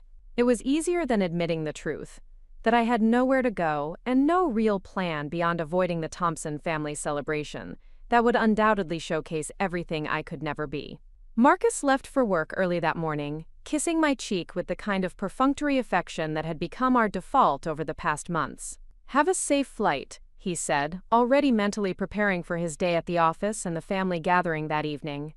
Tell your parents I said hello. I will, I replied, though we both knew he'd never shown much interest in my parents beyond the basic politeness required at our wedding. The fact that he wasn't even slightly curious about my sudden need to reconnect with my family should have been telling, but by then I'd stopped expecting emotional intelligence from my husband. After Marcus left, I sat in our empty apartment staring at the suitcase I'd packed with clothes I wouldn't need and toiletries for a trip I wasn't taking. The reality of my situation hit me like a physical weight. I was a woman alone on Thanksgiving, hiding from my in-laws, lying to my husband, and too proud to call my actual parents and admit that my marriage was falling apart. Maya had invited me to join her family's celebration in Oak Park, an offer I'd declined because accepting it would mean admitting out loud that my own marriage was too broken to sustain a simple holiday meal. Instead, I'd chosen isolation, which felt both pathetic and somehow necessary. I needed time to think without the pressure of performing happiness for other people's comfort. By noon, I'd worked up the courage to call my mother in Austin. The conversation was brief and careful, both of us dancing around the obvious question of why I was calling on Thanksgiving morning instead of preparing for dinner with my husband's family. "How are things, Misha?" my mother asked in the warm voice that could still make me feel like a child seeking comfort. "They're fine, Mom," I lied, staring out my apartment window at the empty parking lot below. "Just wanted to hear your voice before things get busy with dinner preparations." "That's nice, honey. Give Marcus and his family our love. I hope you have a wonderful celebration." The simple assumption that I would be surrounded by family who loved me was almost enough to break my resolve. I wanted to tell her everything. About Ashley's perfect performance, about Marcus's growing distance, about the way I felt invisible in my own marriage. Instead, I made appropriate noises about turkey and stuffing, and hung up feeling more isolated than before. The afternoon stretched endlessly ahead of me. I tried reading, attempted to organize closets that were already organized, and even considered going to a movie just to be around other people. But every activity felt hollow when I knew that across town, the Thompson family was gathering for their traditional feast, probably relieved by my absence even as they maintained the fiction of missing me. Around 3 o'clock, my phone buzzed with a text from Marcus. "Arrived at parents' house. Everyone sends their love. Hope your flight was smooth." The casual nature of the message stung more than an accusation would have. He wasn't checking on my emotional state, or expressing how much he missed me on our first holiday apart. He was simply reporting in, the way you might update a business partner about a routine appointment. I typed and deleted several responses before settling on, "Thanks. Give everyone my best." It was perfectly polite and completely empty, which seemed appropriate for the state of our relationship.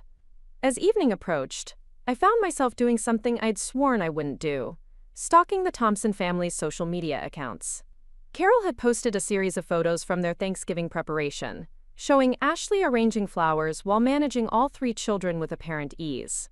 The images were like something from a lifestyle magazine: soft lighting, coordinated outfits, and the kind of effortless elegance that suggested hours of careful preparation. The photos told a story of family harmony and traditional values, with Ashley positioned as the capable daughter-in-law who understood what mattered.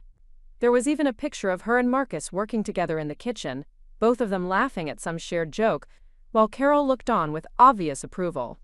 The caption read, "So grateful for family who make every gathering special. #blessed, #family, #traditions." I stared at that photo for longer than I cared to admit, studying the body language between Marcus and Ashley, the comfortable familiarity of their interaction, the way they seemed to exist in their own bubble of shared understanding. Whatever was happening between them, it was progressing beyond the careful boundaries they'd maintained in my presence. The comments on Carol's post were equally illuminating. Friends and extended family members gushed about the beautiful table settings, Ashley's gorgeous children, and the Thompson family's commitment to maintaining traditions. Several people specifically mentioned how lucky the family was to have Ashley, how she embodied everything a daughter-in-law should be. No one mentioned my absence. By 8 o'clock that evening, I was emotionally wrung out from my day of self-imposed exile. I'd ordered Chinese takeout and was eating it directly from the containers while watching mindless television, feeling sorry for myself in ways that would have embarrassed me if anyone had been there to witness it. That's when my phone rang with a call from Kevin. "Emma?" His voice sounded strange, uncertain in a way that immediately put me on alert. "Are you still in Texas?" "Yes," I lied automatically, though something in his tone made me wonder why he was asking. "Why?" There was a long pause, filled with background noise that sounded like family conversation and children playing. I wanted to check on you, make sure you were okay." I'm fine, I said carefully. Is everything all right there? Another pause, longer this time. Emma, can I ask you something? And will you give me an honest answer? My heart started beating faster, though I couldn't have said why. Of course.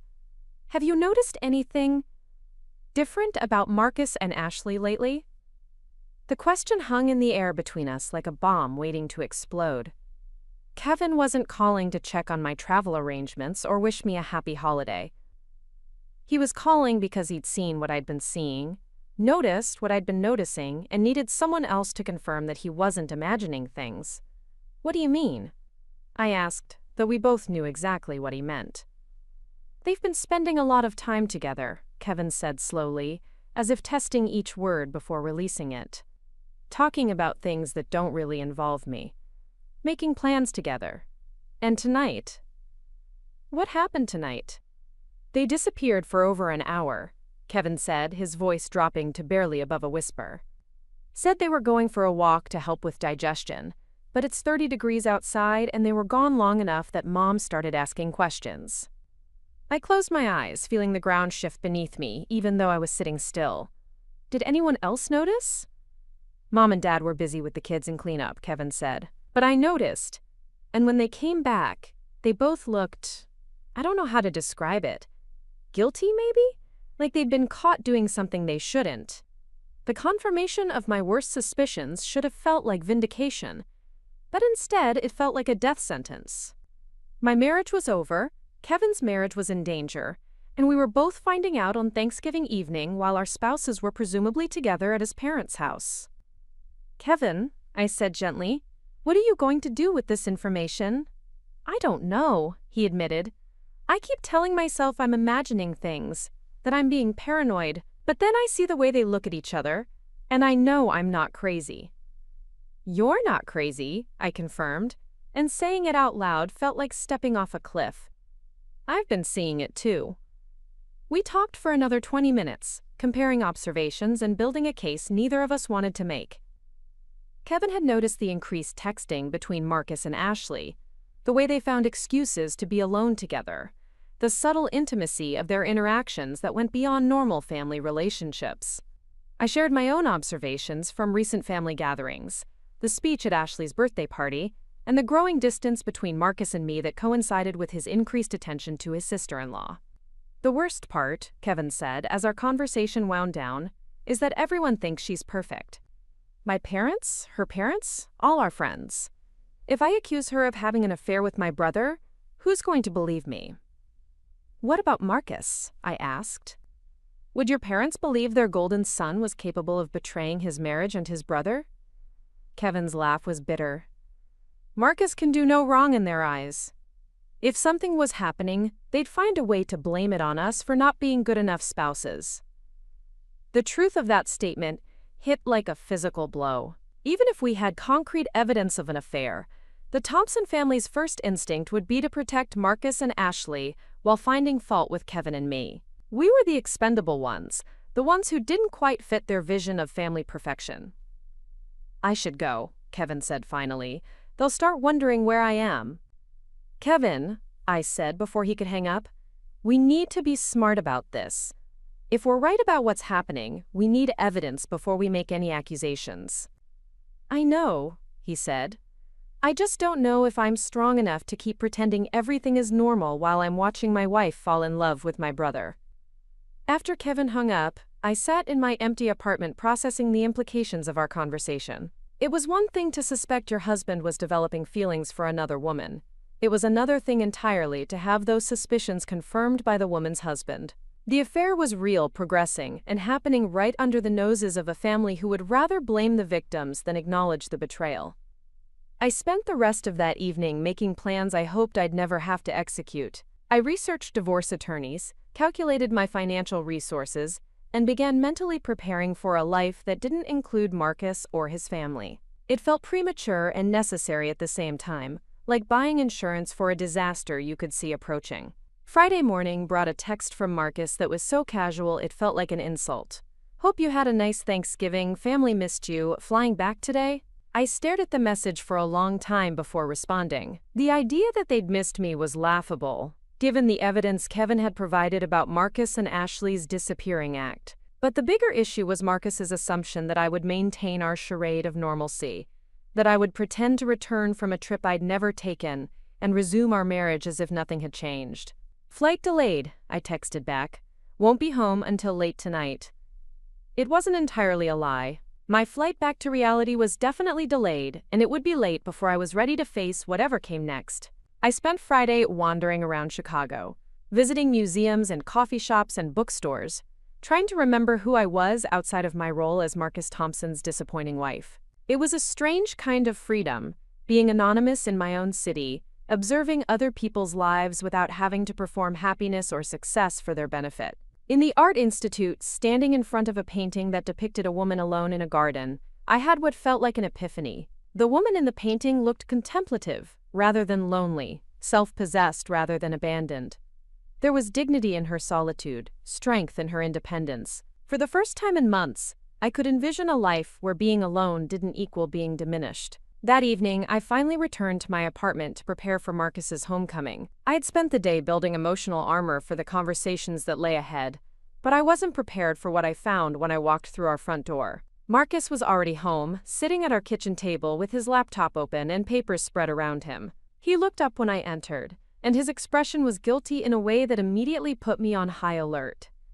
"You're back early," I said, setting down my purse and studying his face. "How was the rest of the holiday?"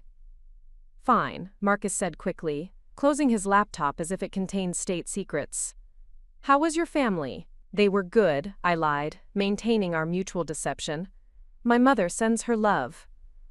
Marcus nodded absently, but his attention seemed divided between our conversation and whatever he'd been working on before I arrived. The papers on the table appeared to be legal documents, which wasn't unusual given his profession, but something about his body language suggested they were more personal than professional. "What are you working on?" I asked, moving closer to the table. "Just some research," Marcus said, gathering the papers together with obvious haste. "Nothing important." But I'd caught a glimpse of the letterhead on one of the documents, and my blood ran cold. It was from a family law firm, the kind that specialized in divorce proceedings and asset division. Marcus wasn't just having an emotional affair with Ashley, he was actively planning to end our marriage. "Marcus," I said carefully, "is there something you want to tell me?" For a moment, I thought he might actually be honest with me. His expression suggested he was weighing his options, deciding whether to continue the charade or finally acknowledge what we both knew was happening. But then his lawyer training kicked in, and he slid back into the careful neutrality he'd been maintaining for months. "I don't know what you mean," he said, though his eyes wouldn't meet mine. "The papers you were just looking at," I pressed. "They're from a divorce attorney." Marcus's face went pale, confirming what I'd already suspected. "Those aren't what you think they are." "Then what are they?" "Just some general information," Marcus said weakly. "Hypothetical research." "Hypothetical research about ending our marriage?" The accusation hung in the air between us, and I could see Marcus calculating his response. He could continue lying, but we both knew I'd seen enough to piece together the truth. He could confess everything, but that would require an emotional honesty he'd been avoiding for months. Or he could try to turn the conversation around, make it my fault somehow that he was researching divorce proceedings. He chose the third option. "Maybe if you hadn't stormed out of Thanksgiving dinner and refused to come to the family celebration, we wouldn't be having these problems," Marcus said, his voice taking on an edge of accusation. "So this is my fault?" I asked, genuinely amazed by his audacity. "You're researching how to divorce me because I didn't want to spend Thanksgiving being criticized by your family?" "You don't try, Emma," Marcus said, warming to his theme. "You don't make an effort to fit in, to understand what's important to them. You just sit there judging them and waiting for them to fail to meet your standards." "My standards?" I repeated incredulously. "My standards include being treated with basic respect and having my husband defend me when his family treats me poorly. If those standards are too high, then we definitely have a problem." "They don't treat you poorly," Marcus protested. They include you in everything, they're polite and welcoming. But you're always looking for reasons to be offended. The revisionist history was breathtaking in its dishonesty. Marcus was rewriting years of subtle cruelty and exclusion as minor misunderstandings that could have been resolved if I'd just been more accommodating. He was making me the villain in a story where I'd been the victim, the problem in a marriage that was failing because of his emotional infidelity. Is that what Ashley tells you? I asked, the question emerging before I'd fully formed the thought. Marcus went very still, his expression freezing in a way that confirmed everything Kevin and I had suspected. What's that supposed to mean? He asked, but his voice lacked conviction. It means I know, Marcus, I said, feeling oddly calm now that the truth was finally in the open. I know about your feelings for Ashley. I know about the inappropriate relationship you two have been developing. And I know you're planning to leave me for her. That's ridiculous, Marcus said, but he was a terrible liar when caught off guard. Ashley is married to my brother. Ashley is married to your brother and having an emotional affair with you, I corrected him. The question is whether you're planning to make it physical before or after you divorce me. Marcus stood up from the table, his movements sharp with anger or panic. You're paranoid, Emma. You see conspiracies everywhere because you can't accept that maybe the problem is you, not everyone else. Kevin called me last night, I said quietly, and watched all the color drain from Marcus's face. He's noticed the same things I have. So unless Kevin and I are both paranoid, I think we have a real problem here. The mention of Kevin seemed to break something in Marcus's composure. He ran his hands through his hair and began pacing around our small kitchen like a caged animal. Kevin doesn't understand, Marcus said finally. He doesn't see how unhappy Ashley is, how much she's changed since having James. She needs support right now, and I'm trying to help her. Support, I repeated.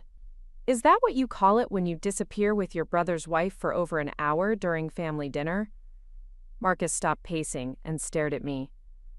How do you know about that? Because Kevin told me, I said. Because her husband noticed when she went missing with you for an hour and came back looking guilty. Because everyone can see what's happening except the two of you. Nothing happened, Marcus said, but his protest sounded hollow even to him. Maybe not yet, I agreed. But something's going to happen, isn't it?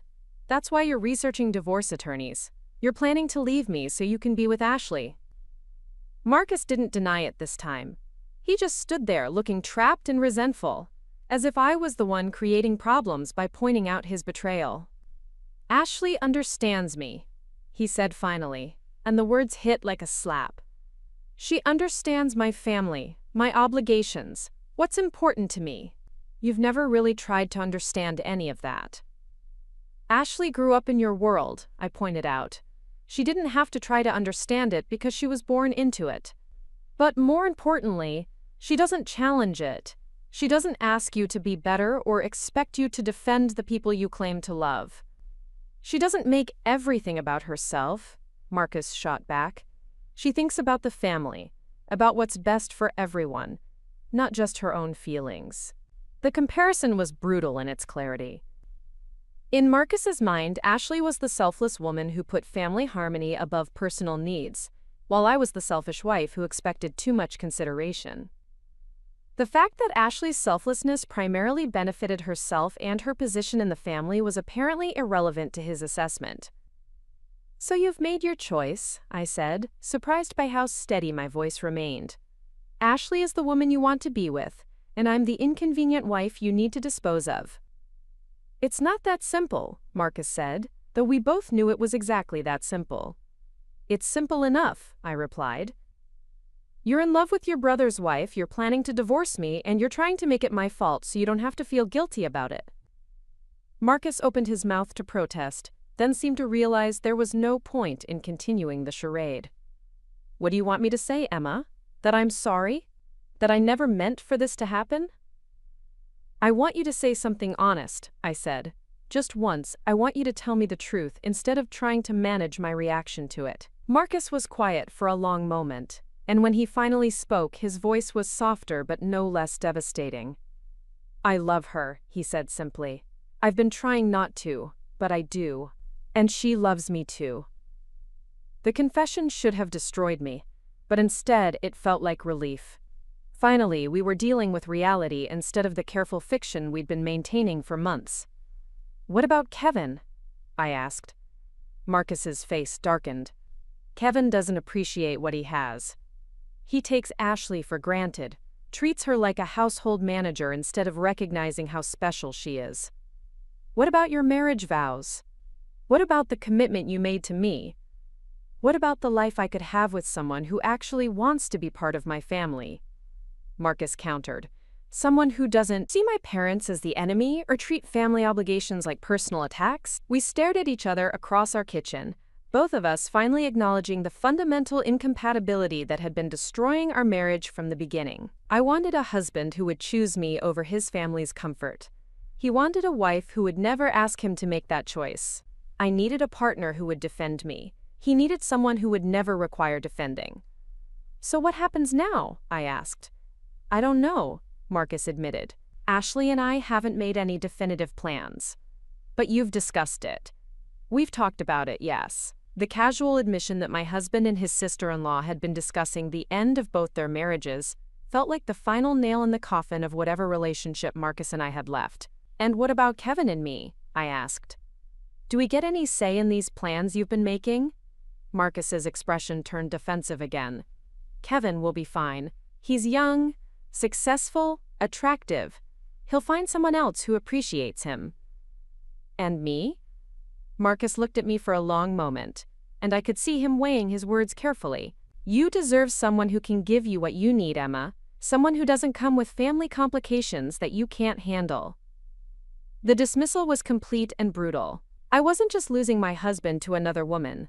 I was being told that I was fundamentally incompatible with the life he wanted, too emotionally needy and socially inadequate to function in his world. "I see," I said, though I wasn't sure I saw anything clearly anymore. "Emma," Marcus started, but I held up a hand to stop him.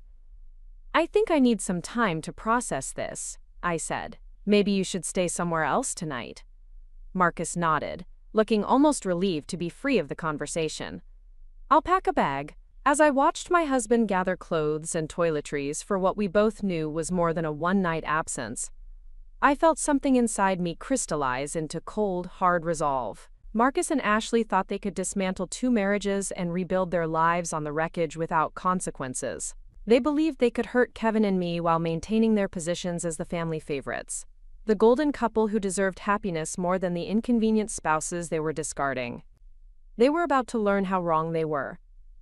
The silence in my apartment after Marcus left was deafening. For 4 years, our home had been filled with the sounds of his presence, the clatter of his keys on the kitchen counter, the hum of his electric toothbrush, the rustle of newspaper pages turning over morning coffee. Now there was nothing but the mechanical whisper of the heating system and the distant hum of traffic from the street below. I sat on our couch, staring at the indentation in the cushion where Marcus used to sit, trying to process the magnitude of what had just occurred. My marriage was over, not because of some gradual growing apart or fundamental incompatibility, but because my husband had fallen in love with his brother's wife and decided I was too much trouble to keep around. The casual cruelty of it was almost breathtaking. Sleep that night was impossible. Every time I closed my eyes, I saw Marcus and Ashley disappearing together during Thanksgiving dinner, sharing secrets and touches that belonged to other people. I pictured them planning their future while their spouses remained oblivious, calculating how to dismantle 2 families without taking responsibility for the damage they were causing. By morning, I felt like I'd been hit by a truck. My eyes were swollen from crying, my head pounded from stress, and my entire body ached with the kind of exhaustion that comes from emotional trauma. But there was also something else, something harder and colder settling in my chest where the pain had been. Anger, maybe, or determination. I wasn't sure which, but it felt more useful than despair. The first call came at 8:30 in the morning from Carol, her voice tight with barely controlled fury. "Emma, I think we need to have a conversation," she said without preamble. "Marcus told us about your discussion last night." Of course he had. Marcus couldn't even end our marriage without running to Mommy for support and validation. "Did he?" I said, keeping my voice carefully neutral. He's staying here until you two work things out, Carol continued, as if this was a minor marital spat that could be resolved with better communication. But frankly, I'm very disappointed in how you've handled this situation. The audacity was stunning.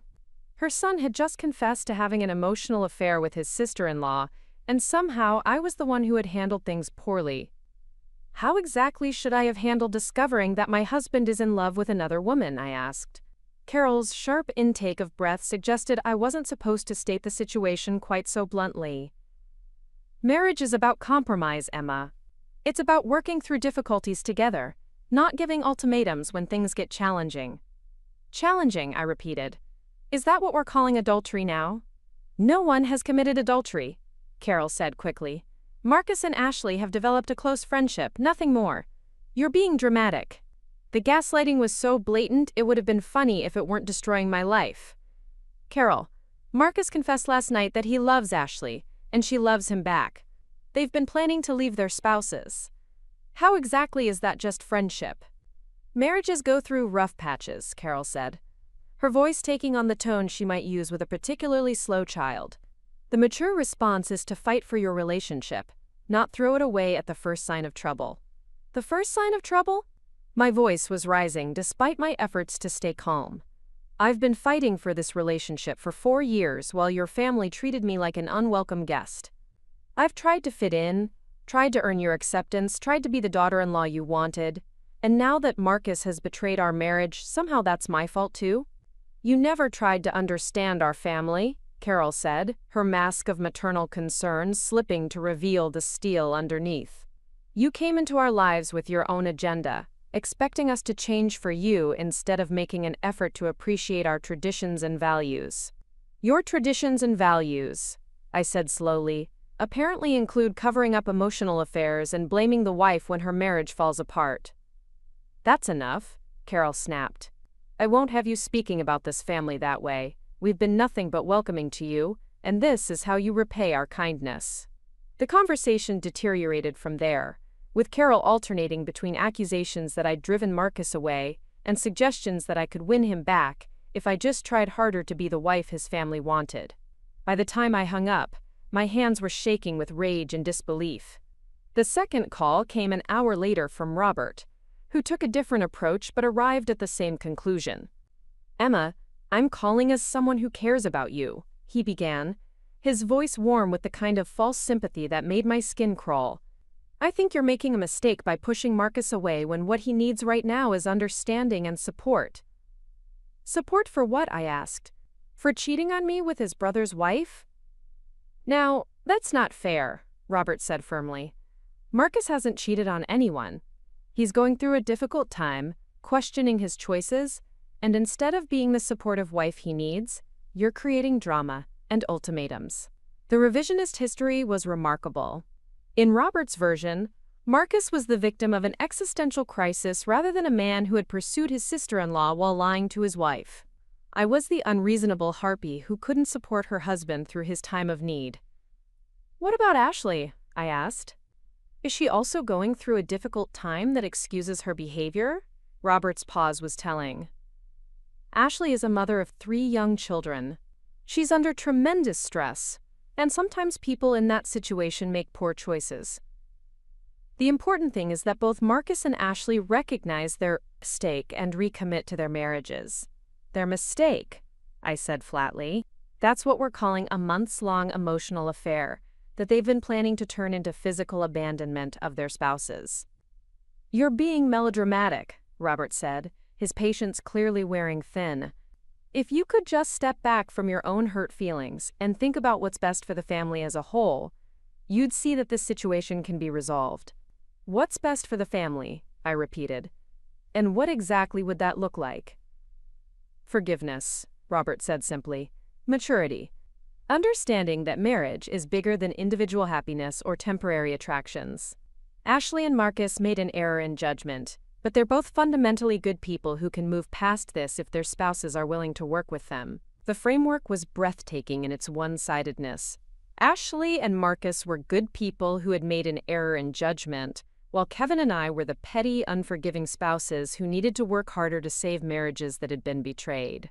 Our pain was irrelevant, our trust was expendable, and our dignity was negotiable in service of maintaining the family's preferred narrative. And if I'm not willing to work with them?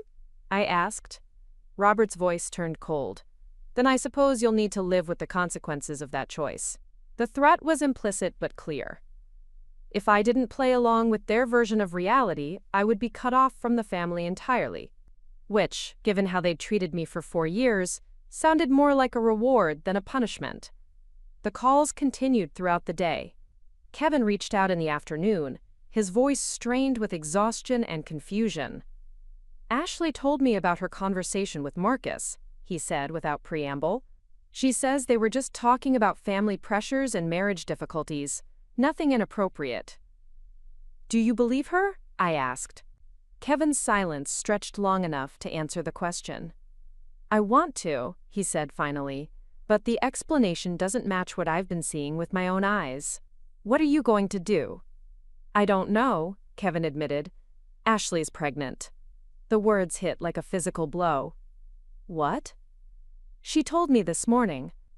She's about 6 weeks along. I did the math quickly in my head. 6 weeks meant Ashley had gotten pregnant right around the time Marcus and her emotional affair had been intensifying. The timing could be coincidental, but given everything else that had been happening, I had my doubts. Kevin, I said carefully, have you and Ashley been intimate recently? Not really, Kevin said, his voice barely above a whisper. She's been tired, stressed with the kids. We haven't been close in months. The implication hung in the air between us. If Ashley was pregnant and she and Kevin hadn't been intimate, then there were only a few possible explanations, none of them good for Kevin's marriage, or my remaining illusions about Marcus and Ashley's relationship. You need to get a paternity test, I said gently. I can't, Kevin said, his voice breaking. If I'm wrong, if the baby is mine, and I accused her of cheating, she'd never forgive me. And if I'm right, if you're right, then you need to know the truth. The truth might destroy everything, Kevin said. My marriage, my relationship with my kids, my place in this family. Your marriage is already destroyed, I pointed out. The question is whether you're going to acknowledge reality or live in denial, while everyone else benefits from your willingness to be deceived. Kevin hung up without responding, but I knew he was thinking about what I'd said. We were both facing the same impossible choice: accept the truth and lose everything we'd built our lives around, or pretend ignorance and let Marcus and Ashley have their affair while we played the role of convenient spouses. The evening brought the call I'd been dreading most. Ashley herself, her voice sweet and concerned in a way that made my teeth ache. Emma, I'm so sorry to hear about the difficulties you and Marcus are having, she began, as if she hadn't been the primary cause of those difficulties. I wanted to reach out and see if there's anything I can do to help. The sheer audacity was breathtaking.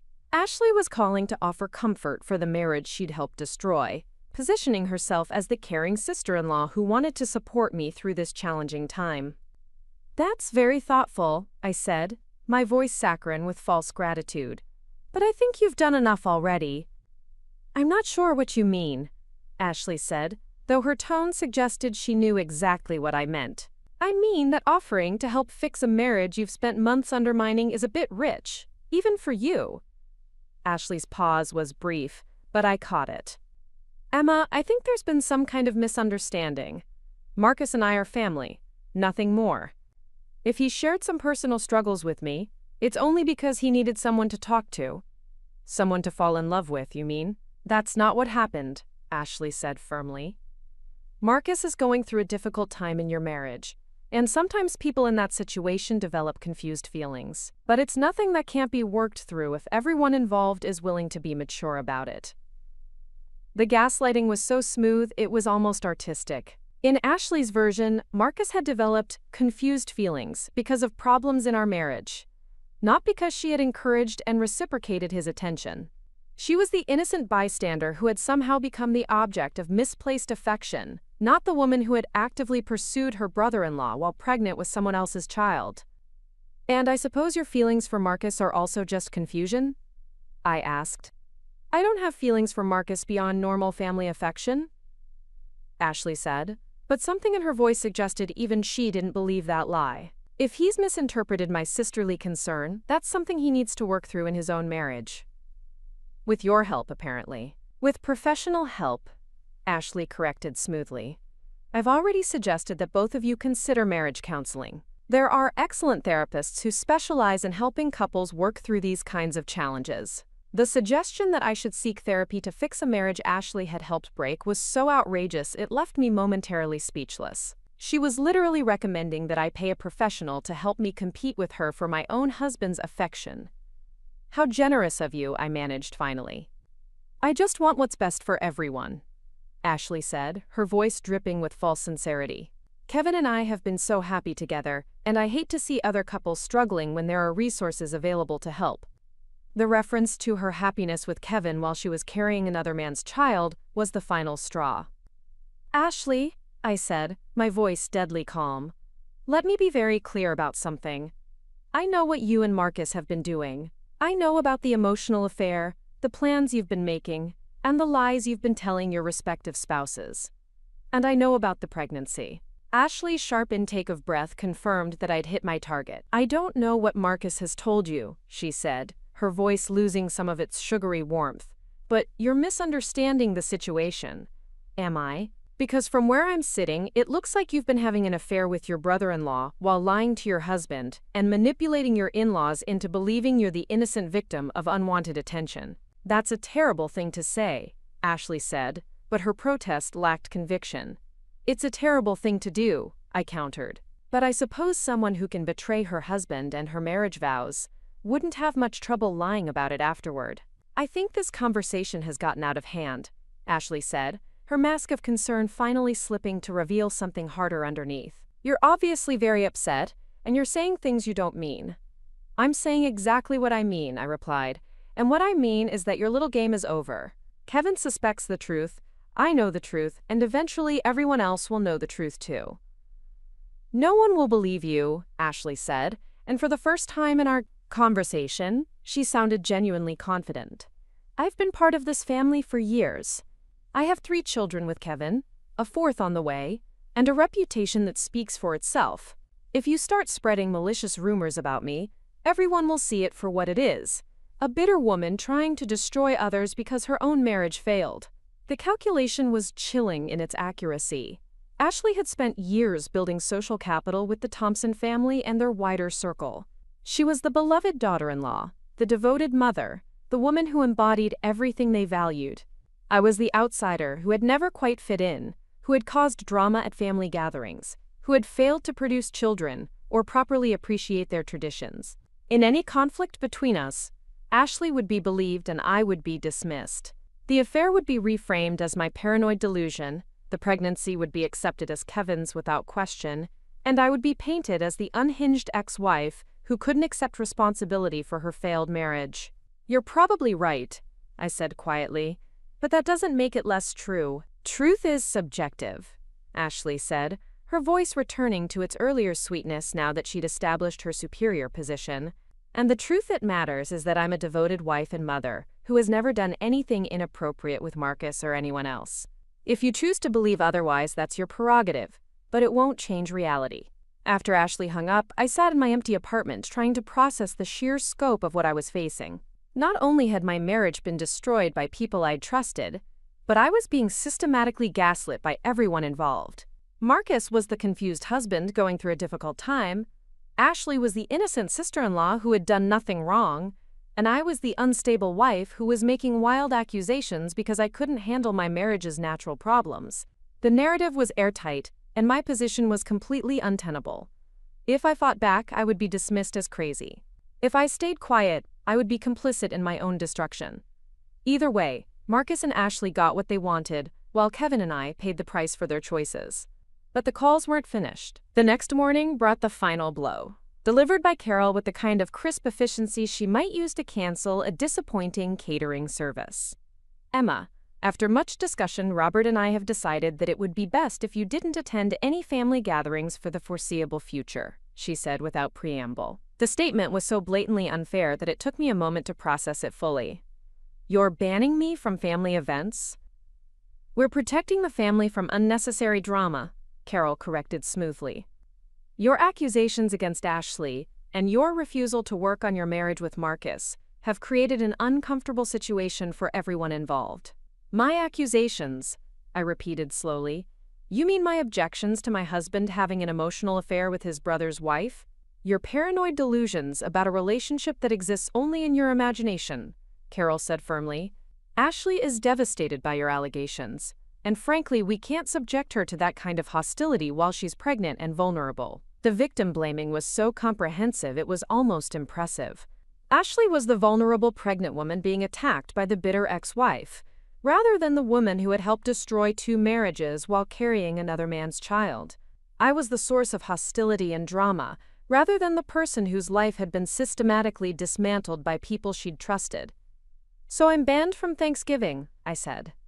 You're banned from all family gatherings until you can demonstrate that you're willing to behave appropriately, Carol clarified. We simply can't expose the children to this kind of toxic environment.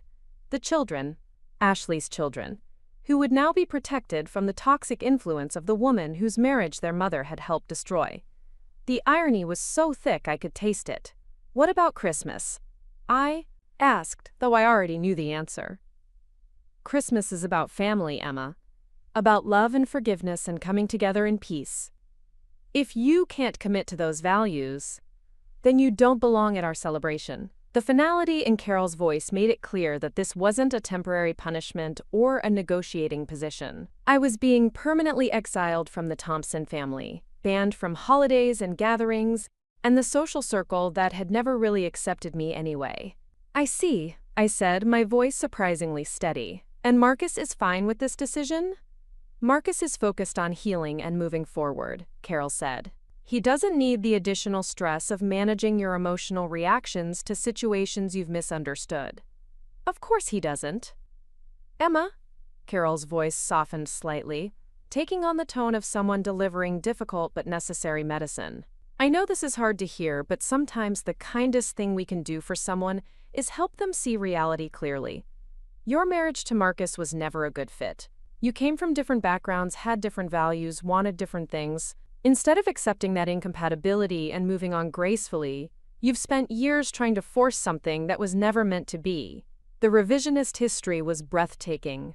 According to Carol, I hadn't been rejected by their family. I had simply been incompatible with their superior values and traditions. My marriage hadn't been destroyed by Marcus's affair. It had been doomed from the beginning by my failure to understand my place.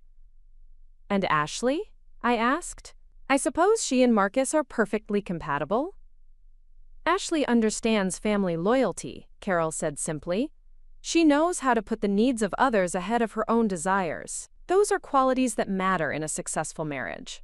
The qualities that mattered, apparently, included the ability to have an affair while maintaining plausible deniability and the social skills to convince everyone that you were the victim rather than the perpetrator.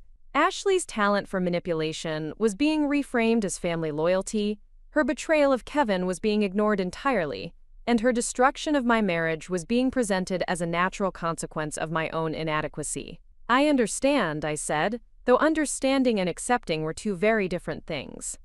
I hope you do, Carol said, and I hope that someday you'll be able to look back on this time and see that we were trying to help you, even when it felt like we weren't. After Carol hung up, I sat in the silence of my apartment and felt something fundamental shift inside me. For 4 years, I had tried to earn the acceptance of people who had never intended to accept me. I had compromised my own values, suppressed my own needs, and tolerated treatment that no one should have to endure, all in service of a family that had just banned me from their gatherings for the crime of objecting to my husband's affair. The unfairness of it was staggering, but it was also clarifying. I had spent so much energy trying to fit into their world that I had forgotten who I was outside of their expectations. I had been so focused on winning their approval that I had lost sight of my own worth and dignity. But now, sitting alone in an apartment that no longer felt like home, banned from holidays with people who had never wanted me there anyway, I felt something I hadn't experienced in years: freedom. I was done trying to win over people who were determined to find me wanting. I was done playing by rules that had been designed to ensure my failure. I was done being the convenient scapegoat for other people's bad choices and moral failures. If the Thompson family wanted to rewrite history to make Marcus and Ashley the heroes of this story, they were welcome to try. But they were about to learn that I wasn't going to disappear quietly into whatever narrative they had constructed. I wasn't going to slink away in shame while they celebrated their perfect holiday gathering without the inconvenient wife who had dared to object to being betrayed. I had been dismissed, discarded, and banned from their precious family traditions. But I wasn't powerless, and I wasn't without resources. If they thought they could humiliate me into silence, they were about to discover exactly how wrong they were. The plan began forming in my mind slowly, like a photograph developing in a dark room. Romano's Italian Villa, the restaurant that served as the backdrop for all their most important celebrations. The place where they went to feel special and sophisticated and superior to people like me. The Thompson family's relationship with that restaurant was one of their most cherished badges of social status, a symbol of their refinement and their position in the community's social hierarchy. What would happen, I wondered, if that symbol was suddenly turned against them? What if their precious restaurant became the stage for a very different kind of performance, one where I controlled the narrative instead of being written out of it? I picked up my phone and began researching, my fingers moving across the screen with the kind of focused energy that comes from finally having a purpose. Romano's Italian Villa had a reputation that extended far beyond Naperville, attracting food critics and culinary enthusiasts from across the Chicago area. Chef Isabella Romano herself was something of a local celebrity, known not just for her exceptional cuisine but for her willingness to cater private events for clients who appreciated true artistry. The more I learned about Chef Romano and her restaurant, the more the outlines of my plan became clear. The Thompson family might have banned me from their Thanksgiving celebration, but they couldn't ban me from hosting my own. And if that celebration happened to upstage theirs in ways they couldn't have imagined, well, that would just be an unfortunate coincidence. I spent the next several hours making phone calls and sending emails, my confidence growing with each successful connection. Chef Romano's personal assistant was intrigued by my proposal for a private Thanksgiving dinner, featuring the restaurant's signature dishes. The cost was significant, but I had savings from my marketing career and a credit line that could handle the expense. More importantly, I had a vision that was quickly becoming an obsession. By evening, the basic framework was in place. Chef Isabella Romano would cater a private Thanksgiving celebration at my apartment, transforming my modest space into a showcase of culinary excellence that would rival anything the Thompson family could produce. The guest list would be small but carefully chosen. Maya and her family, a few colleagues from work who had become genuine friends, and Kevin, if he was brave enough to accept the invitation. It wouldn't just be a meal.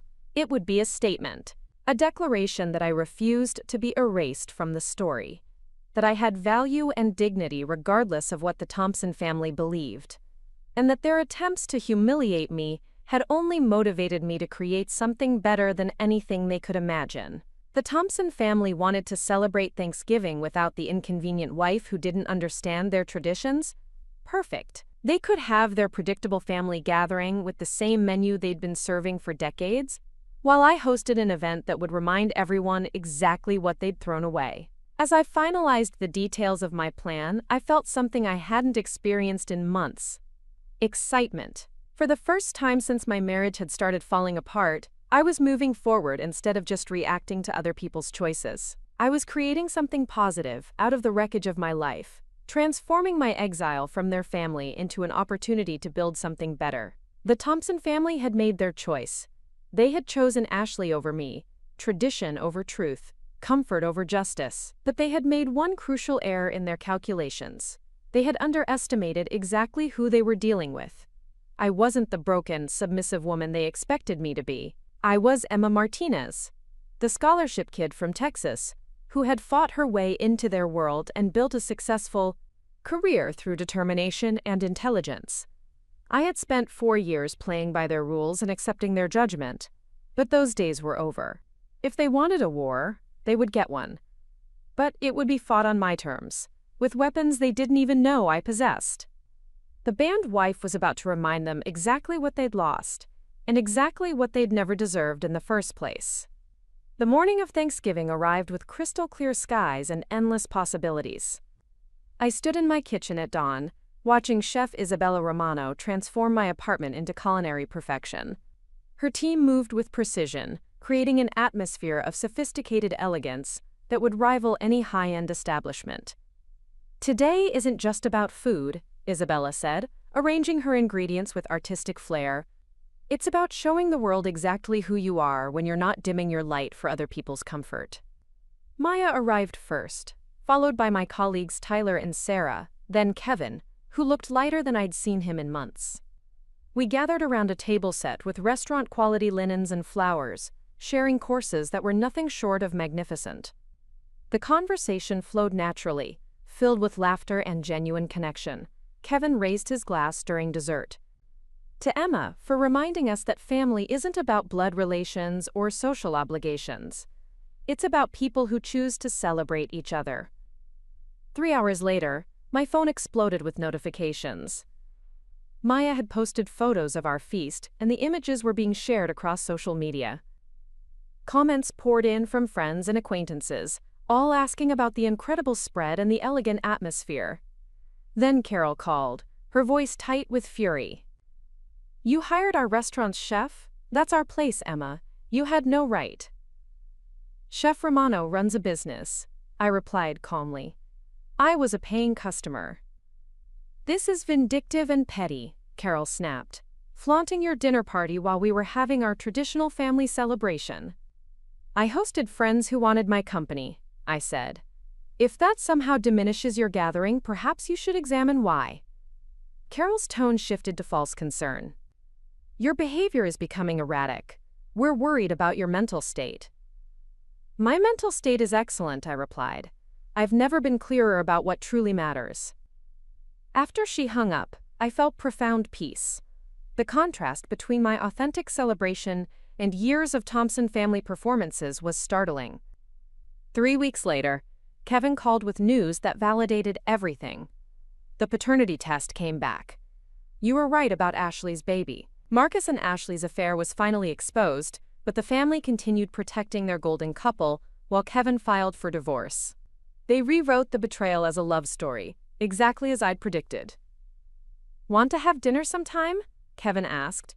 "As friends, I think we both deserve honest relationships." I smiled, looking around my apartment where I'd reclaimed my dignity. "I'd love that." The band wife had found something infinitely better than revenge. She'd found herself.